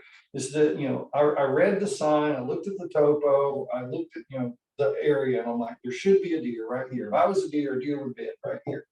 And you drive halfway across the country, walk into that spot, and what you thought would happen has actually happened. And then there's times it's totally opposite. yeah, there's times you walk in They're not going to be here. yeah, you walk in there and there's some homeless guy laying there. I would say to be a proficient, successful bow hunter, you have to be willing to put in time. Time practicing your bow, time putting in the scouting, time, just going to different places, putting, as I call it, boots on the ground. It's not that you're just going to walk out and sit in a tree and shoot something, on that first time you go out there. There are people that do it. Yeah, there's some people that do it, but I have to say that I didn't know when I first started this journey with these two guys and getting into bow hunting that, at first it's like, man, there is so much to learn, and there is, but you have to be willing to put forth the time and effort and energy into it, or else you're not going to be successful. And I'm thinking maybe this first 5 years, the reason why I didn't is because I was just learning. I was still learning a new way of hunting. It wasn't I didn't know how to hunt. It was just a totally different way than what I was brought up and raised of how to hunt, And now that, it's been 10 years that we've all been hunting together, it's like I almost have like an encyclopedia full of knowledge in my head now that I've learned, and I'm continuing to learn. There's not going to be a day where I say, well, I know everything about bow hunting. It's never going to happen. And because you're always going to learn something new by talking to different people and just asking questions, like a big topic that I think we talked about, I think last year was what kind of broadheads are we using? I use fixed, they use mechanicals. What's your opinion on that? What's my opinion why I use fixed blades? And that's the benefit of hunting in a group with a group of guys, is that we can learn from each other's success and each other's failures. Some of us, like my big thing is tuning the bow, the arrows, and momentum, kinetic energy, all that stuff. I'm no ranch fairy guy. I'm not going to throw a 800 grain arrow out there, but my big thing is the bow and the tuning, and that is what I put a lot of energy in, along with scouting and stuff. Brad's kind of the latest and greatest gear that's out there and things that are coming up. He'll say, hey, what do you think about this? And he'll get it and he'll try it and we'll see if it works or not. And then Travis is out there. He's checking out property on the eastern part of North Carolina and constantly looking for new ideas. And we're sending videos of other people hunting back and forth. And if we see something that works, we share it. And so it's not just one person trying to learn new techniques and get better as a hunter. It's all three of us working together and we all gain from each other's success. And not only are we learning off of each other, then I might talk to somebody and learn something from this person. And guess what? I'm sharing it with these two guys. Yeah. Hey, this guy's Right. telling me this and learning this. And I'm like, that's interesting. And so I talked to these guys, they've gotten into the saddle hunting over the last 2 seasons now, I think it is. And so I haven't jumped into that arena yet either, but I'm kind of like one of the persons that I like to sit back and see how things work out, see if they like the person. We're the guinea pigs. So- We're the guinea pigs. We'll get you a saddle. It's a matter of time. So, but now that I've seen, they've hunted with saddles for 2 years now. I know where to sit on a saddle. Yeah, wow. I mean, that was a no-brainer for me. So that's another thing, saddle hunting. But like I mentioned earlier, I'm kind of getting into the still hunt, hunting on the ground and stuff. And a lot of that is watching, the THP guys, they do the ground hunting. And I don't think Zach has been at a tree stand for, I don't know, 4 years, something like that, I'm guessing. So it's just new techniques and new strategies that I'm willing to try out, and just, if it works, it works. If it doesn't, I can always go back and hop in a tree stand again. Right. Like Brad said, it's always evolving. It's always Mhm. evolving. When we started out, our gear was anywhere between 25 and 30 pounds with our tree stands, our sticks and everything, right? Mhm. With the saddles, 1 stick or 2 sticks and some aiders, I'm down to like 9 pounds with the platform and everything, just 9 pounds. And I can go in the woods way back in public and set up and hunt and do my thing. So it's a constant state of evolution. You never get to the finish line and say, here, I'm done, and this is how it's going to be from now on, unless you find the perfect buck, like what you're talking about. Yeah. No, I always start, ground hunting. I was hunting this property, and I seen this deer bedded along the farmer's, like there was a little road run there, and a little patch of grass running along the side of the road. And so I took off my boots, got my socks on, and I'm sneaking up, and I'm on my ground, belly crawling up to this deer. And I get there and I realize I can't shoot it if I wanted to, because one, the cover's gone now. The cover is only about 1 foot high. I can't kneel up because it's only 5 feet away from me. And I got my bow in my hand, but I can't shoot it. Take the arrow out. Yeah. Wing it. That was, if a crossbow, I could have done it, but because I could have shot it that close. But at that close, I managed to get up that close to it, and it's like, cool. Now what do I do? So I just kind of back out because I didn't want to spook it. Did you get out without busting it? Yeah, I managed to get out, but just it took a long time. But I'm edging up a little bit at a time. I think I probably spent an hour getting this 20 yards to this deer. But that's the challenge that I like, is, getting yourself in sometimes in situations that now when you're doing it, you're like, man, your mind is just like scrambling. How am I going to do this? How am I going to stay quiet? How am I going to, stay downwind from them, and, stuff like that. And then after you actually accomplish it and you come back, then you're like, oh my gosh, that was an adventure. That was actually kind of fun. I want to do it again. And then come back and tell these guys, hey guys, this is what I did, So we're, that's something that I think that we all enjoy, is, like we said earlier, telling stories, is saying, hey, this worked for me. And then hearing, when Brad talked about rattling the trees, stuff like that, it's like, all right, well, that's another thing I can think about doing. Still, I don't know. I don't know if anything tops the alarms. Another day. There's always stories. Like I said, Yeah. we could talk for 6 hours. Yeah. I know that the one thing I hadn't practiced is practice shooting sitting down. Oh, yeah. If I could have just sat up, I might have been able to shoot, but I'd never shot from sitting down on the ground.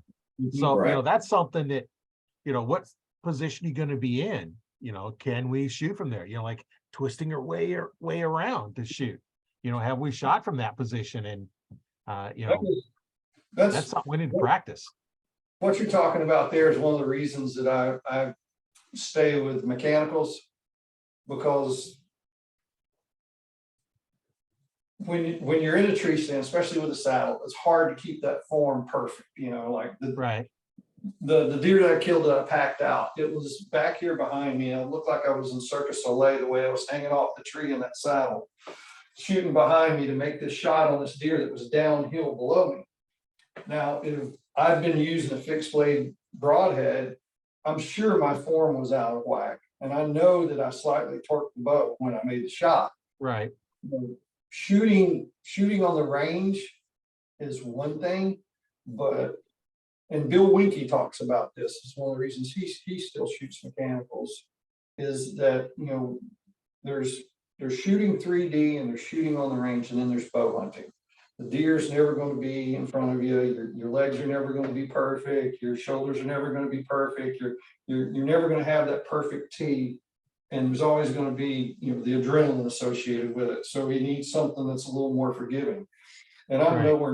nowhere near the bow hunter that Bill Winke is. So I shoot mechanicals too, because my form is not going to be perfect at that, that moment when I need to make that shot. And when I'm shooting backwards and hanging off the side of the hill, and I've got just a really short period of time to make that shot happen, I need all the forgiving that I can get with the mechanical. And I mean, and the other side of that is the reliability of a fixed blade and the penetration of a fixed blade. And people want to stick with that. So it's a double-edged sword. You get the forgiveness of the mechanical, but you get the reliability of the fixed. Well, I guess I like the fixed blade. Kind of like you said, it's the reliability. Plus, both the deer I shot this year, I mean, I blew right through their shoulders, and it just kept on rolling. That's whereas the mechanical, sometimes it'll deflect, or when those blades pop out. If you get a good clean shot through, you got a gaping exit wound, and that is great for blood trailing. Where fixed blade, because mine is what, maybe You're an inch and a quarter, something like that. So I'm not going to have a huge blood trail, but I know that when my blade does, or my arrow does go through them, it's got a lot more energy, and it's busting up stuff. And like the doe that I shot, she went maybe not even 30 yards, and the buck I shot, he went maybe 50 yards from where I shot him at, because it just blew right through the shoulders, both lungs, the heart, and the other side. And it just kept on going. And that's kind of the reason why I like fixed blades. I don't have anything against mechanicals. I mean, these guys, they've been very successful with them. I've seen other people use them, been very successful. Well, there's a time and a place. Like I'm going to tout myself here. I was the first person in North America to shoot an Asian water buffalo with a VPA broadhead. It's my claim to fame. I used a 2-blade solid steel VPA broadhead. And the reason I use that fixed broadhead is because I was shooting an Asian water buffalo. I mean, it's Right. you're talking about a tank on 4 legs. And I needed that heavy arrow, and I needed that indestructible broadhead. And it was basically a sharp chisel, is what it was. Yeah. And it did exactly what it was supposed to do. It went through this shoulder, just behind this shoulder, and there was 10 inches of it sticking out on the other side as the thing turned to run away. So there's a place. I will say there's definitely a place for it. And with the mechanicals, you're restricted to a broadside or a slightly quartering away shot for it to work. You definitely don't want to get anywhere near any of those big bones, or it'll fail. And I've had it happen. I've had a swacker fail when it hit a large shoulder bone. And these guys still help me try to track the deer. They were great, but it gives you there's pluses and cons to both. And I just feel with the way that I hunt and the places that I hunt that I'll trade off that shot angle for the perfect broadside or quartering away for the forgiveness of the mechanical. Yeah. Whereas Travis was willing to get that maximum penetration. And it's what I've always used since I started bow hunting. So it's what I feel the most confident in at this point. I mean, I do carry mechanical in my quiver, but I don't think I've ever even knocked it up in my bow to shoot it. I carry a fix too, just in case there's any, little junk, CRP, just Yeah, stuff that you're trying to pop through. right. I never touch a mechanical with trying to do something like that. But Yeah. My wife shoots muzzies with her bow, and it's absolutely devastating what she gets, because my wife is a cold-blooded serial killer when it comes to bow hunting. She only shoots 42 pounds, and she's 23.5-inch draw, so she doesn't have a whole lot to work with. She's a small person, so she limits herself inside of 20. Actually, most of the time, 15 yards or closer. And so she'll sit Not there. 6. Yeah, not 6. 6. We don't shoot at 6. We don't shoot at 6. She'll sit there and she'll watch deer, and she will wait and wait and wait and wait. And once they're inside her 15-yard ring and they're turned just right, she is a cold-blooded killer. And she'll put that muzzy exactly where it needs to be. And Travis has been there with me a couple times. You were there too when we tracked one of her deers. Her deer, I've never had one of her deer go further than probably 45, 50 yards. And it's all about shot placement and having a good fixed broadhead with that low poundage. Now I talk about how much I practice. She goes out and shoots 5 arrows, and I'm good. Gosh. And her shot placement was great, but it's like, yeah, she hardly practiced it at all. Yeah, the trick to my wife's accuracy is upsetting her. She's picking on her because I don't feel that she's practicing enough. And then she will go out there and show me that she can hit exactly what she's aiming at, turn around, huff at me, and put the bow down. And she's really, really good at it. She's really, really good at it. She's just one of those people that are just a natural. Yeah. It definitely takes at first just the basics of learning it, and after that, I think, like you said, it kind of comes just natural to some people. Some people are athletically gifted, and I think those people are the ones that can really even take it up another notch at bow hunting. Whereas like me, I just practice, and I've gotten definitely better over the years as I've done that. And because I think I went through 2 D loops. I think the first year I had my bow, I wore those things out, and I think the very following season I had to have new string put on, because I shot all the time. But now it's gotten me to a point now that, again, it's just all muscle memory. I don't really have to think about it. But it's been a journey that I definitely can say that I'm very glad that I've got involved with these 2 guys and going hunting, and it's been fun. And I can't wait to the point where my kids are old enough that they can come with their dad and their 2 uncles and take them hunting. And that's what I'm kind of looking forward to. Yeah, I'm over 55 and my knees hurt. I can't wait for them to come with us too and drag their stuff out. Respect your elders, drag the deer for me. Yeah. For sure. Yeah, over 55. Yeah, I wish I was that young again. Oh, but it's high mileage, man. It's high mileage. Yeah, it's I've only shot a muzzy broadhead. I haven't shot anything else but muzzies. I started with a 4-blade. Now I'm down to a 100 grain 3-blade, but that's all I shoot.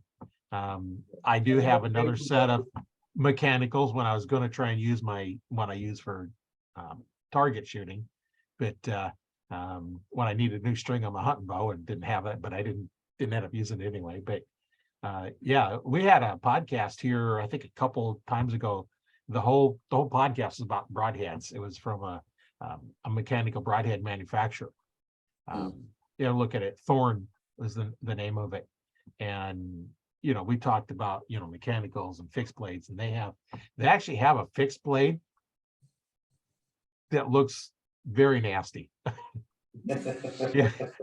Yeah. You know, the old spiked maces, you know, had all the spikes sticking out of it. Yeah. Yeah, that's what their broadhead looks like. Their fixed blade. There's like Wow. 4 blades and they're spiraling around, you know, getting bigger as they go down. And like, Yeah, I've oh seen man, it. yeah, that would be a devastating hole that one would make. Yeah. Yeah. I know the holes from my wife's muzzies on her deer, they're a little bit smaller than a golf ball. And I'm always amazed that with the poundage that she's shooting and that setup, that it ends up with a wound that big. It's just like a water hose coming out of the deer. Right. And this is the blades are placed perfectly so the tissue pulls away from the wound instead of closing up. Now she's shooting a 4 blade or 3 blade. Shooting 4 blade, shooting 4 blade. I think a tricore, I think, no? Yeah, that's the tip. Yeah. It is a Yeah. very tough tip. Oh, yeah, and it's hard and steel. I've actually stuck one in a concrete block. Oh my gosh. I still use the broadhead. It didn't hurt the broadhead at all. It cracked the Wow. insert in half and it cracked the shaft back about an inch and that was it. I took it off, cut the shaft down, put a new tip in it for my kid because it didn't hurt anything after about an inch and a half. So I cut off a couple inches and long enough for my kid when he was only like 8 years old. And he's not shooting any high poundage, but the broadhead was stuck in the concrete block. I went up and pulled the broadhead out. Didn't even flatten the tip. Man, it's a blast right through a rib, no problem. Oh yeah, ribs, bones. Mhm. I actually, before I knew I was supposed to shoot a lot shorter, I was shooting a little bit longer than what I should be shooting. I didn't know at the time, and I caught my sleeve with the string, and it threw the arrow off. Well, I hit it in the back hip, shattered the thigh bone, and it didn't go very far because, you know, I shattered the bone, and you know, I got the deer, but you know that it just shattered the bone. It's like it was nothing there. It's like a And big triple. when I cleaned it, it's like it was and not just break it, cut it through it was like a big pieces, 2 big pieces and a small chunk out of it, and then small little fragments in there. And you can see right where the tip of that point hit that bone. And you can still see that 3-sided point from that tricord tip. So yeah, they're a tough broadhead. Yeah, well, they do a great job on the deer she shoots for them. But Yeah. like I said, she doesn't shoot them past about 15 yards. And she's lethal inside that ring. But I mean, how far out do you practice? Because before I sold I just moved and had to spend a year in a subdivision, and it was very difficult because I couldn't practice with my bow very much. Right. I used to have a setup on the place that we sold. I would go anywhere from 10 all the way out to 50, and I had block targets and 3D and all that set up. How far do you shoot out practicing for where you guys are at in Nebraska? Well, it depends on how we have an outdoor range that you can go up to 60 yards, no problem. My problem is I can't see the target that well, that far away. So I don't take the long shots because I can't see. You know, as you start getting older, you've got a little bit of a cataract forming on your eyes, and you know, the right one's just blurry enough that, you know, those long ranges, I can't see the target well enough. So I just don't take them longer ones anymore. But I just, you know, in my yard, I can go back easily 20 yards. I don't like to go too much further than that because there are houses around. So I'm shooting based outside of my garage, and there is houses over there. So I don't like to go back too far, but I could go back probably 60 or 80 yards. But now then we're getting that long distance, and now it's you know, not quite the safest place. So I generally go about 20 yards is all I practice in my yard, but I can go up to one of the outdoor ranges. There's several of them around here that I can go to and practice the longer ranges outside. That's what I had to do this year, was because I was living in a subdivision. I had to stay around 20-25 yards to practice. And I felt really restricted because I used to regularly shoot at 40 and 50 yards. And shooting at those is when you go to the woods and you shoot at something at 18 to 20 yards, it feels like a slam dunk. Right. Because you're focused so much on your form and your release and your grip and everything when you're shooting at those distances that when you shoot that 20-yard shot, you got the same habits, same muscle memory, the same release, and it's just a slam dunk. And I was really, really worried about that this fall because I haven't had the opportunity to shoot those distances. I was shooting at 20 and 25. Right. Well, last times when I'd practice at 20 yards and go to 30 and then go to 40 and then go back up to 20 and I'd start destroying arrows, you know, because you're grouping really tight. You go back further, you're still grouping just as tight. You go back further, and you're still grouping just as tight. And then you go up and yeah, I quit shooting one spots because I've wrecked too many arrows. Yeah, that was me. I would go out into my backyard and shoot off my deck. I'd put one arrow in each target and then go pull them, put one arrow in each target. And then when we were hunting in the mountains, I incorporated archery into my fitness plan. And I would do, put a pack on with 20 pounds in it. And I'd shoot my arrows, go get my arrows, come back up the hill with the pack on, and I'd stop, do the push-ups, put my feet under the steps, do my setups, then go up and shoot my arrows again with my heart rate up and my breathing elevated. And that was a great training regime for getting ready for bow hunting. Oh yeah. The deer comes out, first of all, it gets you in shape, it helps get in the woods and get out of the woods. But when your heart rate gets escalated and your breathing is escalated because you're excited, it helps you control that and execute the shot, because you feel your lungs burning while you're trying to hold that breath and get that breathing slowed down. That was a really good training regime for when we were hunting in the mountains. Yeah, because you're walking, you may come up on one and here it is, and you stop and have to load your arrow and draw back and shoot. So you got to be ready for that. Yeah, it's like you said, even just staying in shape and is another aspect of, because at least when we would hunt, like you said, in the mountains, or when we go out to Missouri, except for a few times I'll just hunt the parking lot, but there's times I even, I'll go further back and go in and all this. And if you're doing, a morning hunt, you're hiking in, sitting for a while, hiking back out, we'll go get something to eat or whatever, and you're hiking back in again and hiking back out again. And then when we're in Missouri, we're there for between 7 to 10 days, and you're doing this, it's going to wear on your body. Right. You don't stay in shape, also on top of that. It just doesn't make it as fun either. Yeah. Because you're just like, man, I got to walk all the way back out there again. You just feel it, especially by about day 6. You're just like, oh, right. So if you make yourself miserable during the summer leading up to fall, like what I did this year, planning for my hunt way back in the mountains where there weren't any people and the deer walked up to me at work. Before I get off work, I'd throw on my weighted vest and hit the incline treadmill.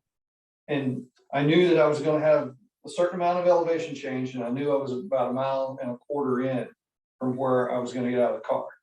So I started off with like a 20-pound weighted vest and started working my way up. And I got to where I was at 42-pound vest, and I was going 1.25 miles at the elevation change that I needed to get to the spot. So when I killed my deer this fall and I had to pack it out, it wasn't miserable. I mean, it was work. Right. I conditioned for it all summer long, going into the fall. I didn't realize that the pack was 92 pounds. I didn't know what it really weighed. I've been training with 42. So I grabbed it up, and when I picked it up, I was like, oh, it's a little heavier than the vest feels. I was thinking there's probably maybe 60 pounds. Slap it on, start hiking out of there, cross a creek, go a little further, get to another creek, set the pack down, wash my hands off, look at the pack. It's a lot of meat. Put the pack on, hike out, go to the processor, and I say, hey, could you weigh this? He puts it on the hook, and it's 92 pounds. And I'm like, holy cow. My 55-year-old butt just humped out 92 pounds worth of stuff in a pack out of the mountains, and I didn't die. Yeah. So That says a lot for staying in shape. yeah, that conditioning through the summer paid for itself, because if I hadn't have done that, I don't even know if I could, don't even know if I could have carried it out. I may have made multiple trips to get it out, but, considering that's the area that I've moved to, that's something I'm gonna have to make my daily regime is, walking the driveway to and from the house, or just hitting that treadmill every other day with a weighted vest to stay in shape enough, so I can still go back in there and hunt like that. I mean, I know any of the guys that are watching this podcast or listening to this podcast from out west in the Rockies are laughing at me right now, because they're like, we walked in 14 miles. What is he talking about? Well, here on the East Coast, we don't do that much. Yeah, your mile and a half was a task for you. Yeah, that's a task for us. Yeah, we got humidity. We'll give you some of that humidity if you want it. Yeah. Yeah, come there and walk that mile and a half. It's like walking 15 miles with no humidity. Yeah, so it's a year round thing that people will have to also take into account. If you step into this arena of bow hunting, deer, or whatever it is that you might want to hunt, or even just rifle hunting or any type of hunting, it's a year round thing. It's not just it's just not during the fall. Now, is that an important time? Very much so, as Ken alluded to during his toast at my wedding, because he was my best man. Making sure that my wife knew from September to January that that's hunting season there. So leave him alone, let him go. So that's it. That's hunting season. He's gonna be gone. Yeah, and so my wife, she's very understanding.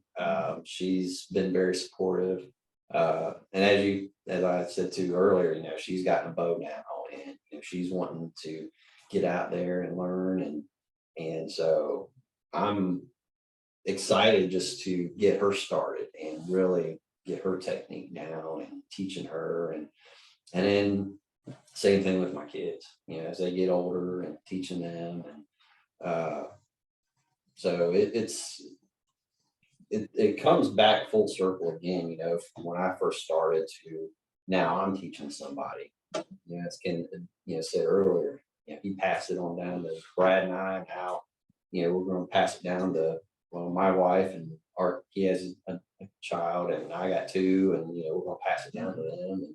And, so I am very, very happy that I got into bow hunting. I never thought I would, but I'm glad that I did. It's changed me in a way that it's made me appreciate the woods even more, and appreciate, harvesting a deer and being able to take that home and, feed my family with it. I thoroughly enjoy that aspect of it. And then sometimes, which we hadn't done in a while, just because now we kind of live so far apart, but there's times that the three of us would just get together and shoot our bows. We go out maybe scout for a little while, and we get back to the house and shoot our bows for maybe an hour, and and practice, and sometimes we make a game out of it. So that's what's made it fun for me, and I can't see not ever doing this. It's become a part of my life. I enjoy it. So anybody that I can talk to that has an interest in it, or any type of seeking or asking, I've had quite a few people ask me about it, and a lot of them are like, where do I start? So I try to kind of what Ken had told me, just go put some bows in your hand, see what feels comfortable. If you go to certain places, they'll probably even let you shoot it. And that way you kind of have an idea, how does it feel? What's the reaction of it? What's your reaction to it? I know first time that you set up my bow and I shot, I was like, man, this is freaking cool. So I like this. And that's what's so nice about setting up a new one for somebody is that's like, oh, this is cool. I like this. And at that point, I knew he was doomed. Right. That's when they're hooked, and they're going to be shooting for quite a while. And there's no real age limit. Whether you're 5 or 95, you can still shoot. And, Mhm. you know, as long as you got a bow you can pull back, you can shoot. And I seen a guy was 95, was still competing. Oh, gosh, that's He cool. was, I seen some arrows that he shot in the tournament, and, you know, been doing it a long time. So, but speaking of a long time, we've actually been talking for a couple hours here. So we said we could talk about this all day, but we do need to kind of cut it short, you know, but well, I guess it's not short, but I mean, We'll So- set up another one.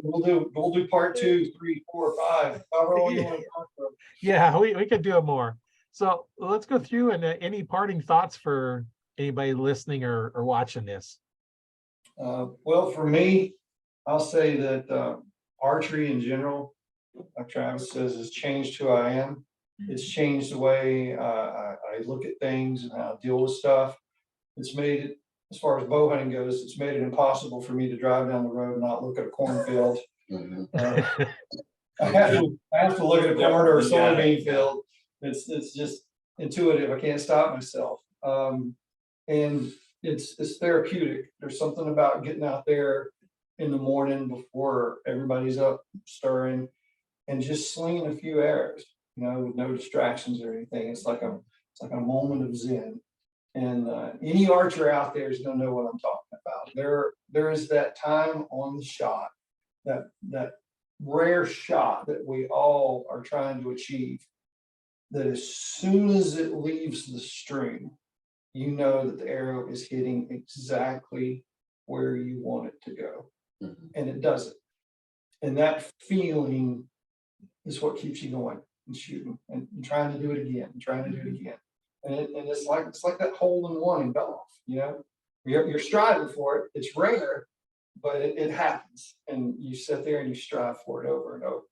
And I mean, I think archery's changed who I am. I am a bow hunter that does all the other things that are in my life. I'm a bow hunter first.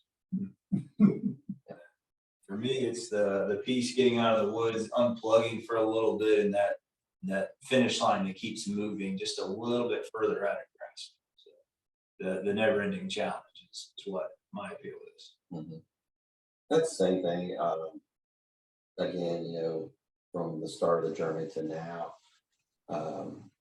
just being out there, and something that I've done over the last year to even help me improve my accuracy with shooting is, you know, because kind of like how Ken's, like he said that he had at his old house. My house is kind of, I'm lucky enough where I got targets all over my yard. But I've made it to now where I've even like painted little orange circles or squares. Like I'll tape out a little area and just spray paint it orange. And I know exactly that's where I want to hit. And it just brings, because when you're shooting at a target or see a bag, you know, when you're first starting, you're like, I just want to hit the bag. And now Right. you've taken it and you just like zoned it down and made it even smaller. So kind of like this year, I think that's why I felt like I just put the shot placement exactly where I wanted to. And it was just, you know, to me, it was just practice and practice and practice. And that was something that I've seen a few other people do where they'll just make a small mark. And I know Ken used to put labels, round labels on a target, and he would hit the I mean, about the size of $50, weren't they? Yeah, they're Something about like- 7.25. Yeah. And he was hitting those. Well, I didn't have labels, so I just used spray paint, and I just would make a small spot, you know, whether it was on my 3D target or just, you know, your bag targets or whatever, and just keep practicing hitting those. And I found that has improved my shot, you know, placement tremendously. And I would suggest to anybody that, you know, wants to take it to, you know, a different way of training or add something to that repertoire, you know, of how they train, you know, do something like that. Because it definitely helped me. And as for the rest, I love it. I can't say that enough. I love bow hunting. I love being out there. And I had to love it if I went the first 5 years, I never shot anything. So you have to stay dedicated, and it's paid off. And I can't see living without it. So Before we get going, OWM Hunting at Facebook, OWM hunting, Hunting at YouTube and Instagram. Instagram. Yeah, we're out there. Not a huge presence, but we're out there. And we're posting stuff, like we said, we post stuff year round. This past year, we had new shirts printed, new stickers, because it was our 10-year anniversary that we've all been hunting together. So we sold out of all of our t-shirts. The first batch of t-shirts that I'd gotten in, those are all gone already. And so we wanted to throw out there, if there's a big enough interest of people wanting t-shirts, I'll do another order again. Still got plenty of stickers, because I think I went overboard with stickers. Got such a good freaking fun with it. I just went ahead and got a bunch of those. So actually, if you email us your address, we'll ship you a sticker. Okay, I can do that. Yeah, I'll put a link in the description for the podcast of Okay. how to contact you. And then also put it in the description when I upload to YouTube. Okay. And then anybody in the Archery Talk 101 group, they can just message you. Because your link will be right in there with that, how they Okay. contact you. And yeah, feel free to upload the videos to the group too. I'm sure they'd be interested in those too if you want. So I'd How like did to thank. Did you discover us off of Facebook? Is that how you found us? Yeah, Awesome.